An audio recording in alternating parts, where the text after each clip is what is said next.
திருச்சிற்றம்பலம். தல நீரை கணி அப்பம் உடவள் பொறி கப்பிய கரிமுகன் அடிவேணி கற்றிடும் அடி அவர் புத்தியில் உரைபவர் கற்பகவன வினை கடிதேகும் மத்தமும் மதியமும் வைத்திடும் அரண் மகன் மற்பொரு தீரல் போய மதையானை மத்தளவயிரனை உத்தமி புதல்வனை மட்டவில் மலர் கொடு பணிவேனே முத்தமிழ் அடைவினை முற்படுகிறதன் முற்பட எழுதிய முதல்வோனே முப்புறம் எரிசலாட்சிவனுரை ரதம் அச்சது பொடி செய்த அதிதீரா துயரது கொடு சுப்பிரமணிபடும் அப்புணம் அதனிடைவமாகி அக்குறமகளுடன் அச்சிறுமுருகனை அக்கணமணமருள் பெருமா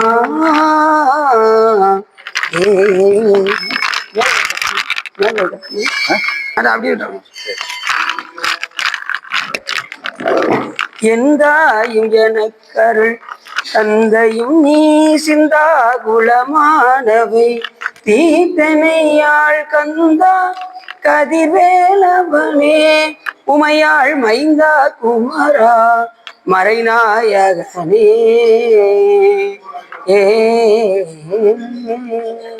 பொழியர்கோன் பொழித்த புகழியர்கோன் கடல் போற்றி ஆளுமிசை கல்விதப்பில் அணிந்த வீரான் அடி போற்றி வாழி திருநாவலூர் வெண்தொண்டர் பதம் போற்றி ஊழிவழி திருவாத ஊரர் திருத்தாள் போற்றி. திருச்சிற்றம்பலம்.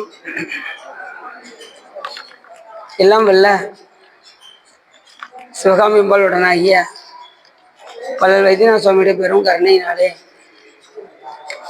நாம் பெரிய புராணத்தில் நவீனந்தி அடிகள் நாயனார் பற்றி சிந்திப்பதற்கு திருவருளும் குருவர்களும் அடியாரர்களும் கூட்டியுள்ளனர்.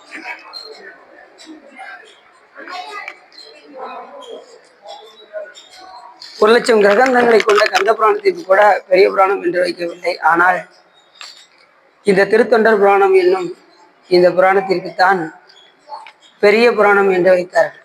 அப்படிப்பட்ட தனிச்சிறப்புடையது இந்த பெரிய புராணம். அடியார்கள் எல்லாம் எப்படி இருந்து வாழ்ந்து சிவபெருமானுடைய திருவடியை அடைந்தார்கள் என்பதை சேக்கிழ சுவாமிகள் மிக விரிவாக எடுத்து உரைக்கின்றார். அப்படிப்பட்ட அடியார்களுடைய பெருமையை இந்த ஒரு பிறவில சொல்லி முடியாது. அப்பேற்பட்ட தனிச்சிறப்புடையது அடியார்களுடைய பெருமை. அதை சேக்கிழ சுவாமிகள் ஆரம்பத்தில் சொல்லும்போது, அடியார் ஆசை சொல்ல எனக்கு ஆசையா இருக்கு, ஆனாலும் நான் சொல்லித்தான் ஆகணும், வேற வழி கிடையாது, ஏன்னா அப்படிப்பட்ட ஆசை எனக்கு இருக்கின்றது என்று சேக்கிழ சுவாமிகள் சொல்கின்றார். அடியார்கள் எல்லாம் என்ன செய்ய வேண்டும் என்றால், அடியாராடீர் எல்லீரும் அகல விடுவின் விளையாட்டை கடிசேர் அடியே வந்தடைந்து கடை கொண்டிருமின் திருக்குறிப்பை செடிசேர் உடலை நீக்கி சிவலோகத்தே நமை வைப்பான் கொடிசேர் வேணி புயங்கன் பூவார் கலர்க்கே புக விடுவேன் என்று மாணிக்கவாச பெருமான் மிக அருமையாக சொல்லிட்டார். அடியார்களாக ஆகிவிட்டோம் என்றால் இன்னும் போயெல்லாம் என்ன செய்யக்கூடாது, விளையாட்டுலாம் இருக்கக்கூடாது.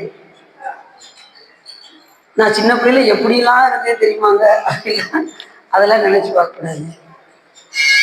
இங்க வந்தாச்சு அப்படின்னா இனி எப்படி நாம் கடை தேர வேண்டும் என்று அடியார்களோடு இணங்கி வழிபாடு செய்து இந்த பிறவியிலிருந்து நாம் தப்புவதற்கு உண்டான வாய்ப்பை நாம் தேடிக்கொள்ள வேண்டும்.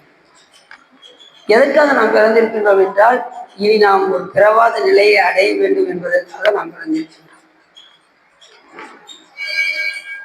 அப்ப ஒவ்வொரு அடியார்களும் ஒவ்வொரு தொண்டில் அவர்கள் சிறந்து விளங்கி பெருமானுடைய திருவடியை அடைந்திருக்கின்றார்கள். நாமும் இந்த பிறவியில் வந்து விட்டோம். அப்ப என்ன செய்ய வேண்டும் என்றால், இந்த பிறவியில் வந்து திருத்தொண்டுகள் பல செய்து ஆமாறும் திருவடிக்கு அகம்புலையின் அன்புருகன் பூமாலை புனிந்தேன் புகழ்ந்துரையன் புத்தேடி கோமானின் திருக்கோயில் தூகேன் வெளுகேன் கூத்தாடேன் சாமாரே விரைகின்றேன் சதுராளா உனி சார்வானே என்று சொல்வதற்கிணங்க பல திருத்தொண்டுகள் எல்லாம் நாம் செய்ய வேண்டும். பூமாலை புனைந்து ஏற்ற வேண்டும், புகழ்ந்து இறைவனை பாட வேண்டும். திருக்கோயிலில் உழவாரப்பணி செய்ய வேண்டும். இந்த தொண்டுகள் எல்லாம் நாம் செய்தால்தான் இறைவன் மேல் நமக்கு அன்பு வரும். அப்படி திருத்தொண்டுகள் பல செய்தவர்கள் தான் 63 நாயன்மார்கள். அப்படி அவர்கள் எல்லாம் திருத்தொண்டு செய்து இறைவனுடைய திருவடியை அடைந்தார்கள். அந்த குரு பூஜை, ஒவ்வொரு குரு பூஜையும் நாம் நடத்தும் போது அவர்கள் செலுத்திய அன்புல கொஞ்சமாவது நாம் என்ன செய்யணும், அந்த குரு பூஜையை நடத்தி ஒரு துளி அன்பையாவது நாம் பெற வேண்டும். நாளுக்கு நாள் சிவபெருமானுடைய அந்த தன்மையை, அவருடைய புகழை கேட்டு தொண்டுகள் செய்யும் போது நாளுக்கு நாள் அவனுக்கு மேல் அன்பு கூடிக்கொண்டே வரும். இதெல்லாம் செஞ்சால் தான் வரும், இல்லைன்னா வராது. திருத்தொண்டு செய்யணும், திருமுறைகள் பாடணும், பூமாலை புனிதேற்றணும், இந்த மாதிரி பணிகள் எல்லாம் செஞ்சால் தான் இறைவன் நாளுக்கு நாள் அன்பு வந்து கொண்டே இருக்கும். ரெண்டாவது, முக்கியமாக திருக்கோயில்களை வந்து வழிபாடு செய்யணும். நான் மனதுக்குள்ளே நினைப்பேன் அப்படின்னா சரி வருது. அதனாலதான் அப்போ சாமிகள் நித்தலும் எம்பிரானுடைய கோயில் புக்கு என்று கூறினார். நித்தலும் எம்பிரானுடைய கோயில் புக்கு புலர்வதன் ஒன்று அழகிட்டு வெளுக்கு விட்டு பூமாலை புனிந்தேத்தி தலையார கும்பிட்டு அப்படின்னார். இங்க வந்தா தலையார இறைவனை கும்பிட்டு மகிழ. எதுக்காக திருக்கோயில வந்து வழிபாடு செய்யணும் அப்படின்னா, அவன் செய்கின்ற அந்த உபகாரங்களை எண்ணி அவனுக்கு நன்றி கூறும் விதமாக திருக்கோயிலில் வந்து நாம் வழிபாடு செய்ய வேண்டும்.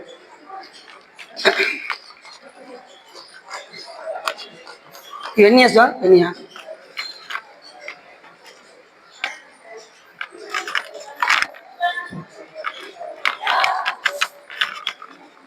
அப்ப அவன் செய்கின்ற உபகாரங்களை நினைக்கும். சிலர் வந்து பார்த்தீங்கன்னா கோயிலில் வர்றதும் தெரியாது, போறது தெரியாது, அந்த மாதிரி வந்து கோயிலுக்கு வந்து போயிடும். அந்த சாமி முன்னாடி போய் உட்காந்து அவன் செய்கின்ற உபகாரங்களை ஏதாவது பழசெல்லாம் நினைக்கணும். இதைத்தான் நினைக்கணுமே தவிர நம்ம சொந்த பந்தங்கள்லாம் உட்காந்து இங்கே வந்து நினைச்சிட்டு கூட, இங்கே வந்து சாமி செய்கின்ற உபகாரங்களை சிறிது வயதுல இருந்து இப்போ வரைக்கும் நம்மளை உயிரோட வச்சு நம்மளை பாதுகாத்துக்கிட்டு இருக்காரு இப்பேற்பட்ட கருணையுடையவர் என்று அவர் திருக்கோயிலுக்கு முன்னாடி வந்து உட்கார்ந்து அந்த தரிசனத்தை பார்த்து தீப ஆராதனைகளை எல்லாம் பார்த்து நான் மகிழ வேண்டும். சிலர் பார்த்தீங்கன்னா 3 மணி நேரம் வரிசையில் நின்று வருவாங்க. திருக்கோயிலில் 3 மணி நேரம் வரிசையில் நிற்பாங்க. பக்கத்தில் வந்து 2 கண்ணை இருக்க முடிவாங்க. இறைவா அப்படின்னு கட்ட முடிட்டா அது கூட அவங்க பிடிச்சி தள்ளி விட்டுவாங்க. போப்பா அப்படின்றாங்க. அப்போ 3 மணி நேரம் வந்து என்ன செய்ய சொல்லுவாங்க. திருக்கோயிலுக்கு வந்தாச்சுன்னா எப்பயுமே கண்ணை மூடவே கூடாது, திறந்தே தான் இருக்கணும். எல்லா பிரகாரங்களையும் கண்ணை திறந்து வந்து தான் சாயணும். நீங்கள் கண்ணை மூட வேண்டிய இடம் எதுனா இந்த கொடிமரத்துக்கு முன்னாடி தான்.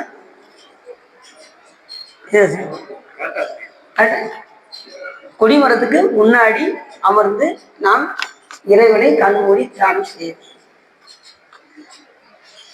அந்த நேரத்தில் ஐந்தெழுத்தை சொல்ல வேண்டும். இப்படி சொன்னால்தான் நாம் என்ன செய்ய முடியும், அடியாரானின் எல்லீரும் அகல விடுவின் விளையாட்டெல்லாம் தூக்கி எடுத்து வச்சுட்டு நீ என்ன செய்தாரு, கடிசேரடியே வந்தடைந்து கடை கொண்டிருவின் திருக்குறிப்பை பெருவன் எப்ப நம்மளை ஆட்கொள்வாரு அப்படிங்கிற அந்த திருக்குறிப்போடே இந்த உலகத்துல நம்ம வாழ வேண்டும். எப்போ உயிர் போதும் தெரியாது, அடுத்த நொடி என்ன நடக்குன்னு தெரியாது. இமைக்கும் பொழுதும் இராதியை புறப்பைதான் அப்படின்னாரே ஞான சம்பந்தர். அடுத்த நொடி நமக்கு உயிர் கேரண்டி கிடையாது. அப்ப நம்ம இருக்கும்போது நாம் என்ன செய்ய வேண்டும் என்பதை உணர்ந்து இந்த பிரிவிலிருந்து தப்பதற்குண்டான வாய்ப்பை நாம் கேட்கிறோம். கடிசேரடியே வந்தடைந்து கடை கொண்டிருவின் திருக்குறிப்பை. சாமி, இந்த உலகத்துல நான் ஒண்ணுக்கு தான் சாமி வாழ்ந்துறேன். மாணிக்காசு யானேதும் பிறப்பஞ்சே இறப்பு அதற்கு என்கடவே. எனக்கு இந்த பிறப்பை பத்தி கவலை இல்லை, இறப்பை பத்தி கவலை இல்லை. மண்ணாழ்வார் மதித்து வீரின் தேனேயும் மலர்கொன்றை சிவனே எம் பெருமானே எம் மானே உன் அருள் பெருநாள் என்னால் என்றென்றே வருந்துவனே. உன் அருள் எப்ப சாமி எனக்கு கிடைக்கும், நான் அதுக்கு தான் ரொம்ப வருந்துறேன் அப்படின்னு எப்படி சொல்றது பாருங்க. அவன் அருள் நமக்கு எப்ப கிடைக்கும். ஞானிகள்லாம் எப்படி சாமி கிட்ட விண்ணப்பம் பண்றாங்க, உன் அருள் எப்ப கிடைக்கும். இப்ப நம்மளாம் பண்ணோம்னா ஒரு லிஸ்டோடய போவோம். சாமி, என் பையனுக்கு ரொம்ப நாளாவே உடம்பு முடியாம இருக்கு, அது என்னன்னு நான் ரொம்ப நாளா வந்து கேட்டுக்கிட்டே இருக்கேன், அது என்னன்னு பாரு. நான் ரீசெண்ட் இடம் வாங்கி போட்டிருக்கேன், அது எப்போதான் நான் வீடு கட்ட, அதுக்கு ஏதாவது வாய்ப்பு கொடு. இப்படி லிஸ்ட்டை போட்டு வந்து நம்ம சாமிக்கு முன்னாடி இருந்தா சாமி நல்லா பார்ப்பாரு. யாராவது ஒரு ஆளாவது நம்மளை கேட்டு வராங்கன்னு பார்க்கணும். ஒவ்வொரு ஆளையும் பார்த்துக்கிட்டே இருப்பாரு. வர்ற ஆளு பூராவே லிஸ்டோடே வர்றாங்க. அவர் என்ன செய்யறாரு, சாமி எதுக்கு உள்ள உட்காந்துருக்காருன்னா, ஏதாவது ஒரு உயிர் தன் மேல் அன்பு செலுத்தாதா அப்படின்னு ஏங்கிட்டு இருக்காரு. வரது பூராமே 2 ரத்தன பாக்கு, பழம், தேங்காய் இதையும் எடுத்து. அது மட்டும் அல்ல, அது சாமிக்கு நைவேத்தியது. உங்க உயிர் கிடைக்கிறதுக்கு நீங்க என்ன செய்யறீங்க அப்படின்னா, இங்க சும்மா வராம அங்கங்க 2 வேஸ்ட் பேப்பர் இருந்தது, அதை எடுத்து என்ன செய்யணும், குப்பை தொட்டில போடணும். அது ஒரு தொண்டாயிரும்.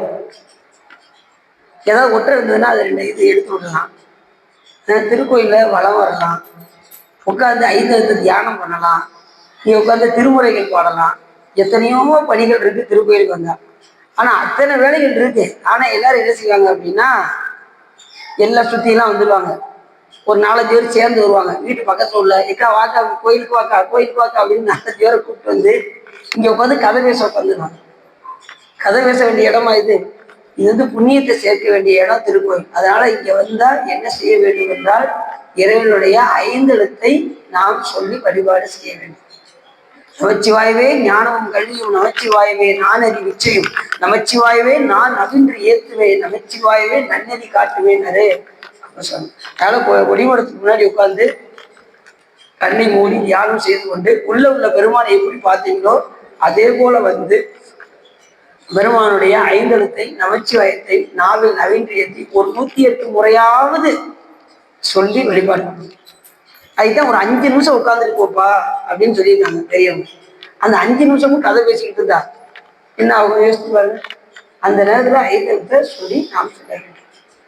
அப்ப அடியார்கள் இங்க என்ன செய்யணும் அப்படின்னா, கடிசேரடியே வந்தடைந்து கடை கொண்டிருவின் திருக்குறிப்பு செடி உடலை நீக்கி சிவலோகத்தே நம்மை வைப்போம். நம்ம சாமி சிவலோகத்தை திறந்தே வச்சிருக்காங்க, எப்போ வேணாலும் அடியார்கள் வருவாங்க. அதனால திருமாமணிசேர் திருக்கதவும் இறந்த போதே, அதனால திறந்தே வச்சிருக்காரு சிவன். எப்போ வேணாலும் இந்த அடியார்கள் வரட்டும், நாம கூப்பிட்டுக்குவோம் அப்படின்னு சொல்லி சாமி வச்சிருக்காரு. நம்ம போற அனுப்புறோமா யோசிச்சுட்டே இருக்கோம், போவோமா வேண்டாமா, பணி செய்வோமா வேண்டாமா, உலகார பணி செய்வோமா வேண்டாமா, திருமுறை பாடுவோமா வேண்டாமா, இப்படியே இருந்தா எப்படி நம்ம கடை தேடி போக முடியும் சொல்லுவோம். அப்ப நாம வந்த வேலை என்ன என்பதை உணர்ந்து விளையாட்டுக்களை எல்லாம் விட்டு கடை தேர்வதற்கு உண்டான வாய்ப்பை எல்லாம் தேடிக்கொண்டு அடியார்களோடு இணங்கி, அதுலேயும் மாணிக்காதவர் சொன்னார், சாமி அதை அடியார் கூட்டத்தை நீ காட்டலன்னா நான் செத்தே போனார் தெரியாரோன்னு. அருளாது ஒளிந்தால் அடியேனை அஞ்சே என்பார் ஆறிங்கு பொருளாய் என்னை புகுந்தாண்ட பொண்ணே உன் நம்பள கூட்டா மருளார் மனத்தோடு உன்னை விருந்து வருந்து வேலை வாயின்று உன் பெருளார் கூட்டம் காட்டாயை செத்தே போனார் சிறியாரோ அப்படின்னாரு மாணிக்காசன். அடியார் கூட்டத்தை காட்டலன்னா நான் சாவது மேல் அப்படின்னாரு. ஏன் அப்படின்னா அடியார் கூட்டத்தில் இருந்தாதான் நாம தவறு செய்ய மாட்டோம். அடியார் கூட்டத்தில் இருந்தாதான் திருப்பணிகள் செய்வோம். அடியார் திருக்கூட்டத்தில் இருந்தாதான் திருமுறைகள் பாடுவோம். அடியார் திருக்கூட்டத்தில் இருந்தா தினசரி கோயிலுக்கு வருவோம். இல்லைன்னா நாளைக்கு போகலான்னு நினைக்கிறேன் சிவா, ஒரு வாரம் கழிச்சு போகலான்னு நினைக்கிறேன், ஒரு மாசத்துக்கு ஒருக்கா போகலான்னு நினைக்கிறேன். ஒரு மாசத்துக்கு ஒருக்கா கோயிலுக்கு போனா போதாது, சில பேர் ஒரு மாசத்துக்கு ஒருக்கா கோயிலுக்கு போனா போதாது அப்படிங்கிறாங்க.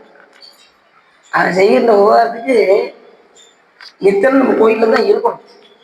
ஏன்னா அவ்வளவு உபகாரம் நம்ம செய்யறாரு. காலையில உயிரோடு எதிர்ச்சாதான் உண்டு, கண்ணை திறந்து நம்ம உயிர் வந்தாதானே உண்டு.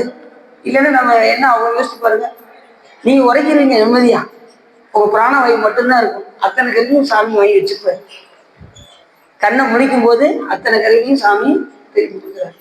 அதுவும் முழிக்க வச்சாதான் உண்டு, முழிக்கிறதுனா அதுவும் கிடையாது. அப்படியே பாடி என்ன செஞ்சுருவாங்க, நேர கொண்டு போய்வாங்க சுடுகாடு. அப்படி அவ்வளவு உபகாரம் அவன் சாமி செஞ்சுக்கிட்டே தான் இருக்காரு. நாம அந்த கருணையை எண்ணி எண்ணி நாம் வழிபாடு செய்ய வேண்டும் என்று நாம் பார்க்கக்கூடிய நாயனார் என்ன நாயனார் அப்படின்னா, அதனால போய் இந்த பாட்டை என்னன்னு பாருங்க. யாத்திரைக்கத்துல மாணிக்கவாச பெருமான் பாடியிருக்காரு. அடியாராணியில் எல்லீரும் அகல விடுவின் விளையாட்டை கடிசேரடியே வந்தடைந்து கடை கொண்டிருவின் திருக்குறிப்பை செடிசேர் உடலை நீக்கி சிவலோகத்தே ரவை வைப்பான் கொடிசேர் மேனி புயங்கன் அவன் பூவார் கலர்க்கே புகவிடுமே என்று அருமையாக பாடுகின்றார். அதனால பெருமானுடைய திருவடி அடைவதற்கு உண்டான வாய்ப்புகளை எல்லாம் இந்த பிறவில் நாம் தேடிக்கொள்ள வேண்டும். அடியார் ஆணை எல்லோரும் அகல விடுவின் விளையாட்டெல்லாம் விட்டுட்டு இனி வழிபாடு செய்து உயரக்கூடிய வழியை பார்க்க வேண்டும் என்று மாணிக்கவாச பெருமான் சொல்றார். இப்ப நம்ம நவஞ்சந்தியடிகளை பற்றி பார்க்கணும். அவர் அவதாரம் செய்த ஊர் என்ன என்று கேட்டால் ஏமப்பேரூர் என்ற பேர். அது எப்படிப்பட்ட ஊர் அப்படின்னா சோழ வளநாடு, பொன்னி நதி ஓடக்கூடிய நாடு. பொன்னி ஆறு எங்க ஓடும்? பொன்னினா காவிரின்னு பேரு. பொன்னியாருக்கு இன்னொரு பேர் என்ன பேரு? காவிரியார் ஓடக்கூடிய சோழ வளநாடு இந்த ஏமப்பேரூர் என்ற ஊர். அது சொல்லும்போது சொல்றாரு, வையம் புறக்கும் தனி செங்கோல் வளவன் பொன்னி திருநாட்டு. பொன்னி திருநாட்டை காவிரி ஓடக்கூடிய நாடு. என்ன நாடு? சோழ நாடு. சோழ நாடு என்ன பண்ணா புலிக்குடியை கொண்டு போய் எங்க காஷ்மீருக்கு வருங்க, அங்க போய் நட்டுட்டாங்க. யாராலையும் செய்ய முடியாது. போய் சோழ மன்னன் போய் செஞ்சுட்டாங்க. புலிக்குடியை அங்க போய் நெருங்கி போச்சு. செய்ய கமல தடம். அந்த காவிரி யாரு எப்படி இருக்கும் அப்படின்னா அந்த தாமரை மலர்கள் எல்லாம் அங்க அப்படியே பூத்து புழுங்குமா. கமலம் அப்படின்னா என்னது? தாமரை மலர். அதுலயும் சாமிக்கு ரொம்ப உகந்தது எதுன்னா தாமரை மலர். தாமரை மலரை கொண்டு இறைவனை பூசித்தால் சிவபெருமான் எண்ணில்லாத மகிழ்ச்சியை அடைந்து உடனே அருள் செய்வார். தாமரைக்கு அவ்வளவு சிறப்பு. பூவினுக்கு கருங்கலம் பொங்கு தாமரை, ஆவினுக்கு அருங்கலம் அரணஞ்சாடுதல், கோவிலுக்கு அருங்கலம் கோட்டம் இல்லது, நாவினுக்கு அருங்கலம் நமச்சிவாயவே என்று அப்ப சுவாமிகள் சொல்றார். பூவினுக்கு அருங்கலம் எது? பொங்கு தாமரை தான் சிறப்பு. பூவுல சிறந்தது தாமரை. பசு கொடுக்கக்கூடிய பஞ்சகவியம் ரொம்ப சிறப்பு. ஆவினுக்கு அருங்கலம் அரண் நெஞ்சாடுதல், அது கொடுக்கக்கூடிய பஞ்சகவியம் பால், தயிர், நெய், கோசலம், கோமியம். பூவினுக்கு அருங்கலம் பொங்கு தாமரை, ஆவினுக்கு அருங்கலம் அரண் நெஞ்சாடுதல், கோவிலுக்கு அருங்கலம் கோட்டம் இல்லது. அரசனுக்கு எது சிறந்தது என்றால் அவன் நடத்தக்கூடிய செங்கோல் ஆட்சி. இந்த நாக்குக்கு எது அழகுனாரு? நமச்சிவாயத்தை சொல்றதுதான். அதுக்குதான் இந்த நாக்கே இருக்கு. இந்த நாக்கை வச்சுக்கிட்டு ஒருத்தரும் படுற பாடு, அடுத்தவங்களை பத்தி குற்றம் சொல்லிக்கிட்டே இருக்கு, அடுத்தவங்களை பத்தி கோல் சொல்லிக்கிட்டே இருக்கு. அதுலயும் பாத்தீங்கன்னா, ஆமா உன் வீட்டுக்கு எங்க போனாரு, உன் ஆளையே பார்க்கவே முடியலையே அப்படிங்கிறது. அடுத்த ஆளை பத்தி கூட சொல்றது. இந்த அவங்க 2 பேரும் இருக்காங்களே, அவங்கள பத்தி என் வாயில நான் சொல்லக்கூடாதுப்பா அப்படின்னு என்ன அர்த்தம்? அவங்கள பத்தி ரொம்ப தெரிஞ்சுக்கணும்னு அர்த்தம். அந்த மாதிரி கோல் சொல்றது. இவங்களுக்குலாம் இதெல்லாம் வன்மையான வினைன்னு அர்த்தம், வல்வினைன்னு அர்த்தம். அடுத்தவங்களை பத்தி கோல் சொன்னால் வல்வினையில போய் சேர்ந்துடும். அதுலயும் பழி, பாவம், பாதகம், மாபாதகம் இருக்கு. இந்த கோல் சொல்றவங்கெல்லாம் பாதகத்துல போய் சேரும். பழிக்கும் சேராது, பாதகத்துக்கும் சேரும். பழிக்கும் பாவத்திலையும் சேராது, பழியிலையும் சேராது, பாதகத்துல போய் சேரும். அதனால அடுத்தவர்களை பற்றி கோல் சொல்லுதல் கூடாது. அப்படி பொன்னி திருநாட்டு அந்த காவிரி ஆறு எப்படிப்பட்ட ஆறு என்று கேட்டால், இந்திரன் ஒரு முறை சூரபத்மனுக்கு பயந்து சீர்காழியில் வேணுபுரம், அதாவது மூங்கில் மரமாக ஒளிந்து கொண்டான். அப்படி ஒளிந்து கொண்டிருக்கும் போது அவன் ஒரு நாள் கூட சிவ பூஜை பண்ணாம இருக்க மாட்டான். அப்படி சிவ பூஜை பண்ணாம இருக்க முடியலையே அப்படின்னு சொல்லி, சிவ பூஜைக்கு முக்கியமா எது வேணும் அப்படின்னா தண்ணீர் வேணும். அங்க தண்ணி ரொம்ப வறண்டு போய் கிடக்கு. அப்ப அங்க உள்ள விநாயகப் பெருமானை வழிபாடு செய்தான். அப்படி வழிபாடு செஞ்சது விநாயகப் பெருமான் என்ன பண்ணாரு, அகத்திய முனிவர் அங்கு தவம் செய்து கொண்டிருந்தார். அப்பொழுது கமண்டலத்தில் தண்ணீர் வைத்திருந்தார். கங்கையை கொண்டு அந்த கமண்டலத்தில் வைத்திருந்தார். அப்பொழுது காக வடிவம் கொண்டு விநாயகப் பெருமான் அதை தட்டி விட்டார். விட்டதும் அது விரிந்து ஓடிய காரணத்தினால் அந்த கமண்டல நீர் கீழே விழுந்து அது விரிந்து ஓடிய காரணத்தினால் அதுக்கு காவிரி என்று அழைக்கப்பட்டது. காக வடிவம் கொண்டு அந்த கமண்டல் நீரை தட்டிவிட்டு அது விரிந்து ஓடிய காரணத்தினால் காவிரி என்று பெயராது. அப்படிப்பட்ட ஆறுதான் காவிரி ஆறு. காவிரி பெரிதா கங்கை பெரிதான்னு ஒரு ஆசிரியர் வினா மாதிரி எழுப்பி காவிரியே சிறப்புடையது அப்படின்னு எழுதியிருக்காரு. கங்கை சிவபெருமான் முடியிலே இருக்கு, ஆனா காவிரி சிறப்புன்னு எழுதியிருக்காரு. என்ன காரணம் அப்படின்னா, காவிரி சிவபூஜைக்கும் உதவியது. யாருடைய சிவபூஜைக்கு? இந்திரன் பூசிக்கக்கூடியதுக்கு. அதுக்கப்புறம் அவன் நித்தலும் சிவபூஜை செய்தான் இந்திரன். அதனாலதான் அந்த தட்சனுடைய வேள்வியில எல்லாரும் தப்பித்தார்கள். இந்திரன் மட்டும் பூங்குயிலாக மாறி தப்பித்தார். எல்லாரும் மாட்டிக்கிட்டாங்க அந்த தட்சனுடைய யாகத்துல. இந்திரன் மட்டும்தான் தப்பிச்சு இங்க சீர்காழியில ஒளிந்தார். அப்படிப்பட்ட பொன்னி திரு நாட்டில் பொய்தீர் வாய்மை. அங்க பேசுறவங்க எல்லாம் உண்மையே பேசுவாங்க, பொய்யே பேச மாட்டாங்க. இங்க நம்ம காலையில எந்திரிச்சு சொல்ற பொய் இரவு 12 மணி வரைக்கும் பொய் சொல்லிக்கிட்டே தான் இருக்கும். சார் எங்க சார் இருக்கீங்க? மதுரையில இருக்கேன். நீங்க? திருநெல்வேலியில இருக்கேன். 2 பேரும் திரும்பி பார்த்தா பக்கத்து பக்கத்துல தான் இருப்பாங்க. அதுக்கே பொய். அந்த அளவுக்கு பொய் மிகுந்து. எதுக்கு எடுத்தாலும் பொய். வீட்டுல என்ன வாங்கிட்டு வந்துட்டீங்களா? வாங்கிட்டு வந்தாச்சு. எங்க காணும்? அங்க ஒரு கடையில வச்சிருக்கேன். வாங்கிட்டு வந்துருக்க மாட்டாங்க. ஒரு கடையில வச்சிருக்கேன், வாங்கிட்டு வந்துடுறேன் அப்படின்னு சொல்லி அதுக்கப்புறம் போய் வாங்கிட்டு வருவாங்க. எதை எடுத்தாலும் பொய். அப்படி பொய் சொன்ன வாய்க்கு என்ன கிடையாது, போச்சனம். உண்மையை சொல்லிட்டா கூட பிரச்சனை, நான் வாங்க மறந்துட்டேன், போய் வாங்கிட்டு வரேன் அப்படின்னா பிரச்சனை. ஆனா அந்த நேரத்தை தப்பிக்கிறதுக்கு நாம் என்ன செய்வோம், ஏதாவது ஒரு பொய்யை சொல்லணும். அதனால வாய்மை ரொம்ப முக்கியம். வாய்மை எனப்படுவது யாதனின் தீமை இல்லாத சொல்லல்னு வள்ளுவர் சொல்றார். அதனால நீ சொல்லக்கூடிய சொல் மற்றவர்களுக்கு தீங்கி இழைக்காமல் இருப்பதே வாய்மை என்று வள்ளுவர் சொல்கிறார். அப்படிப்பட்ட இந்த காவிரி ஆறு ஓடக்கூடிய அந்த நாடானது வாய்மையில் சிறந்து விளங்குவதும் அருமறை நூல்கள் அங்கே கற்பதும் புரிந்த சீல எய்தும் பெருமை என் திசையும் சொல்லக்கூடிய இந்த ஏமம் பேரூர் என்கின்ற ஊர் சிறந்து விளங்குகின்றது அப்படின்னு சேக்கிழார் சுவாமி சொல்றாரு. அப்பேற்பட்ட ஊரு சோழ வளநாடு, வளத்துல சிறப்புடைய நாடு. அங்க எங்க பார்த்தாலும் அந்த மேல காவிரியில அந்த பலாச்சொல்ல இருக்கு பாருங்க, பலாப்பழம், பலாப்பழத்தினுடைய சாறு அப்படியே அதுல விழுவுமா. எதுல? அந்த தண்ணீர்ல விழுவுமா காவிரி. இது எது போல அப்படின்னா, வேள்வி செய்யக்கூடியவங்க நெய் விடுவாங்க பாருங்க, அது போல சிறப்புடையது இந்த காவிரி ஆறு அப்படின்னு சொல்றாரு. அந்த அளவுக்கு வளமையுடையது இந்த நாடு. அது மாதிரி பாக்கு மரங்கள் நிறைய விளையக்கூடியது, சென்னல் அரிசிகள் எல்லாம் நிறைய விளையக்கூடிய நாடு இந்த சோழ வளநாடு அப்படின்னு நிறைய சேக்கிழார் சுவாமி இந்த சோழ வளநாட்டினுடைய சிறப்பை நிறைய சொல்றாரு பாடல்கள். அப்படி சொல்லிட்டு அந்த ஏவப்பேரூர்ல யாருதான் இருக்கா அப்படின்னா, பெருமை விளங்கும் பதியில் பேணும் நீட்டு சைவ நெறி தலைக்க ஒருமை நெறிவாள் அந்த நர்தம். அந்த குலத்துல நெறியோடு வாழுகின்ற உலகத்துல சைவ நெறியை பரப்புகின்ற ஒரு அந்தனர் யார் அப்படின்னா, ஓங்கு குலத்தில் உள்வந்தால். ஓங்கு குலத்துல அவதாரம் செய்தார். அந்தனர் குலத்தில் அவதாரம் செய்த இந்த நாயனார் இருமை உலகும் ஈசர் கலர் இறைஞ்சி எந்த நேரம் சிவபெருமானுடைய திருவடியே ஏற்றி போற்றுகின்ற இந்த நாயனார் இறைந்து ஏற்ற பெற்ற தவத்து அருமை புரிவார் நவி நந்தி அடிகள் என்பார் ஆயினார். இவர் பேர் என்ன பேரு? நவி நந்தி அடிகளார் என்று பேர்.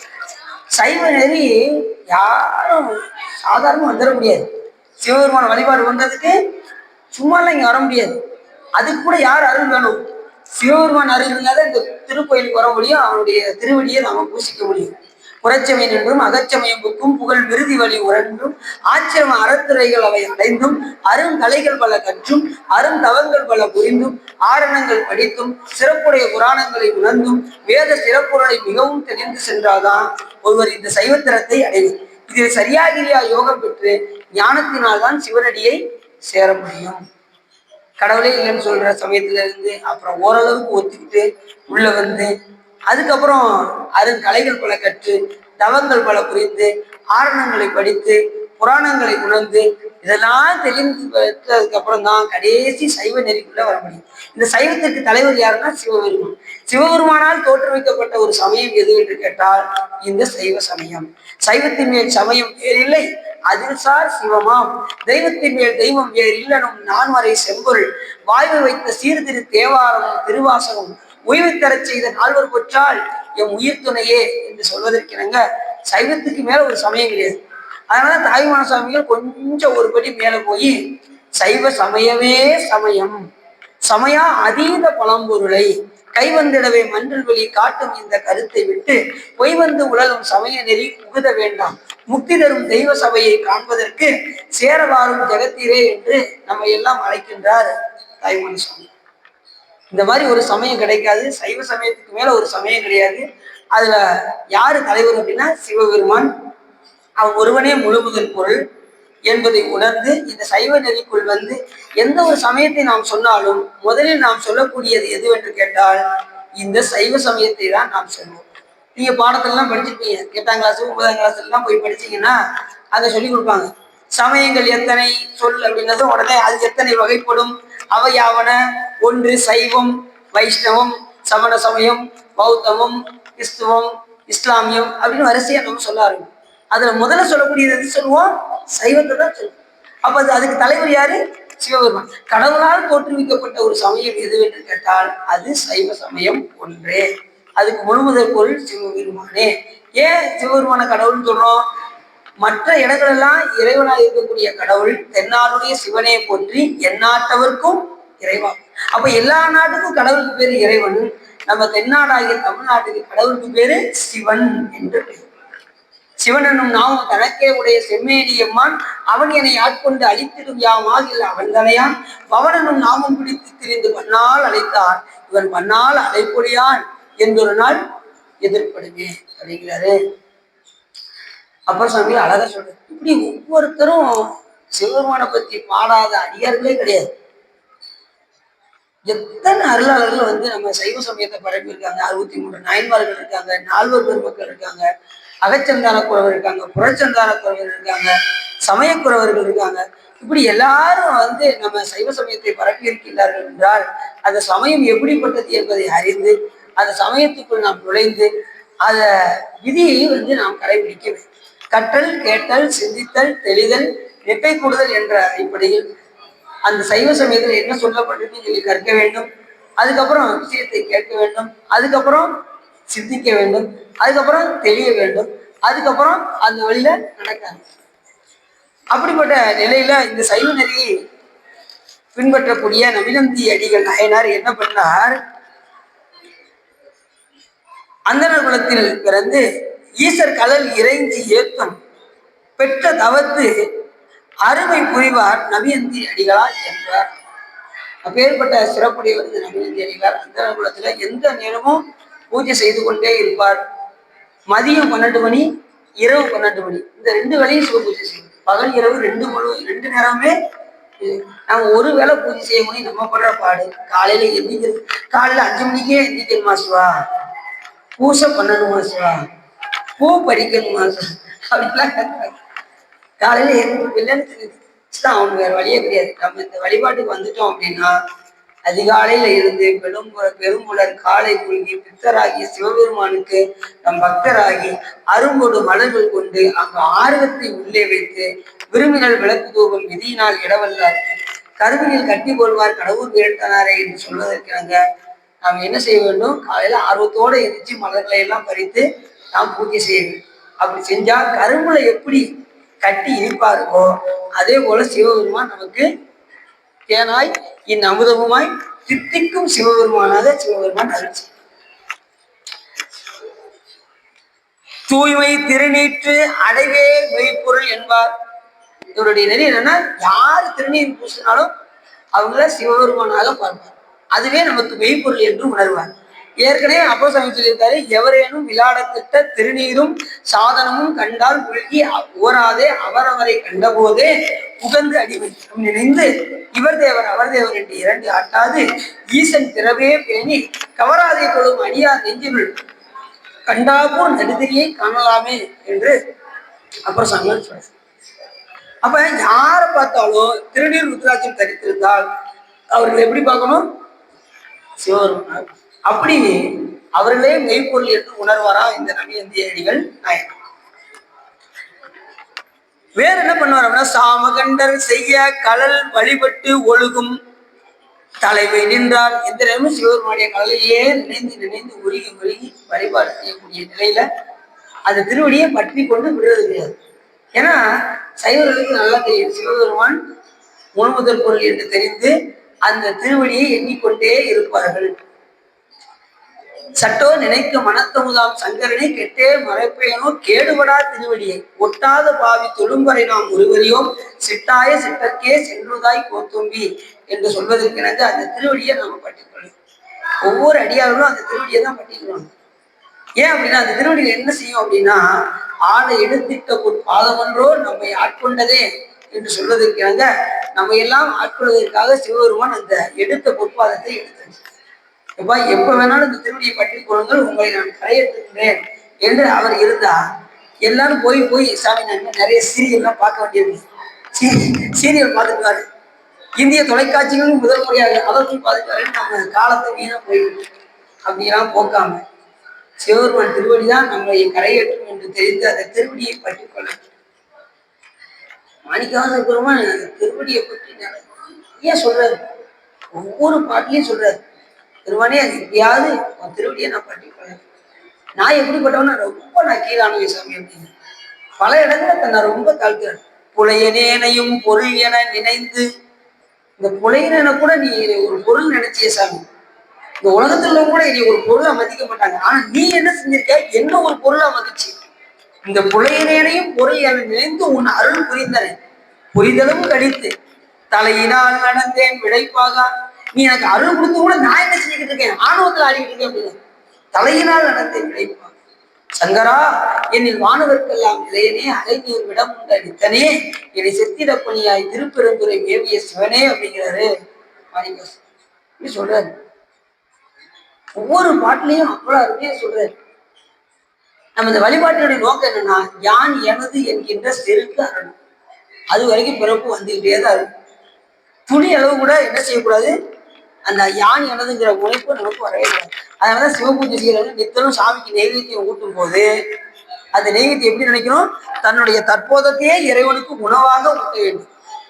சாமிக்கு உணவு ஊட்டுறோம்ல, அது தன்னுடைய தற்போதத்தை இறைவனுக்கு உணவாக.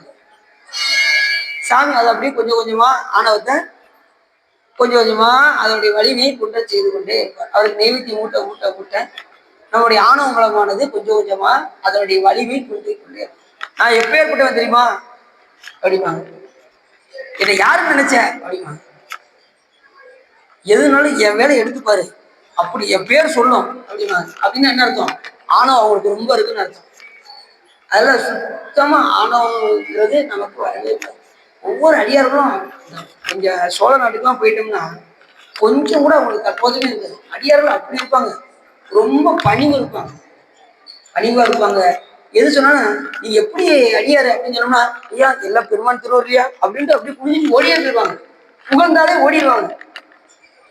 இப்போ ஒரு ஆளை புகழ்னா, இடையத்தான் நீங்க புகழ்றீங்களா, ரொம்ப சந்தோஷமா இருக்கு, இன்னும் கொஞ்சம் அப்படிப்பாங்க. இப்பெல்லாம் அந்த மாதிரி ஏன்னா நம்ம புகழுக்கு மறைக்கிறோம். ஆனா மாணிக்கவாசகர் பெருமான் என்ன சொல்றாரு அப்படின்னா, வேண்டேன் புகழ் அப்படின்ட்டு, வேண்டேன் செல்வம்.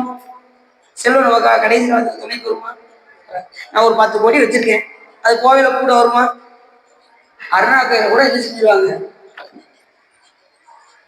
வேண்டேன் புகழ் வேண்டேன் செல்வம் சென்று சேர்ந்தேன் திருப்பெருந்துறை இறைத்தால் பூண்டேன்.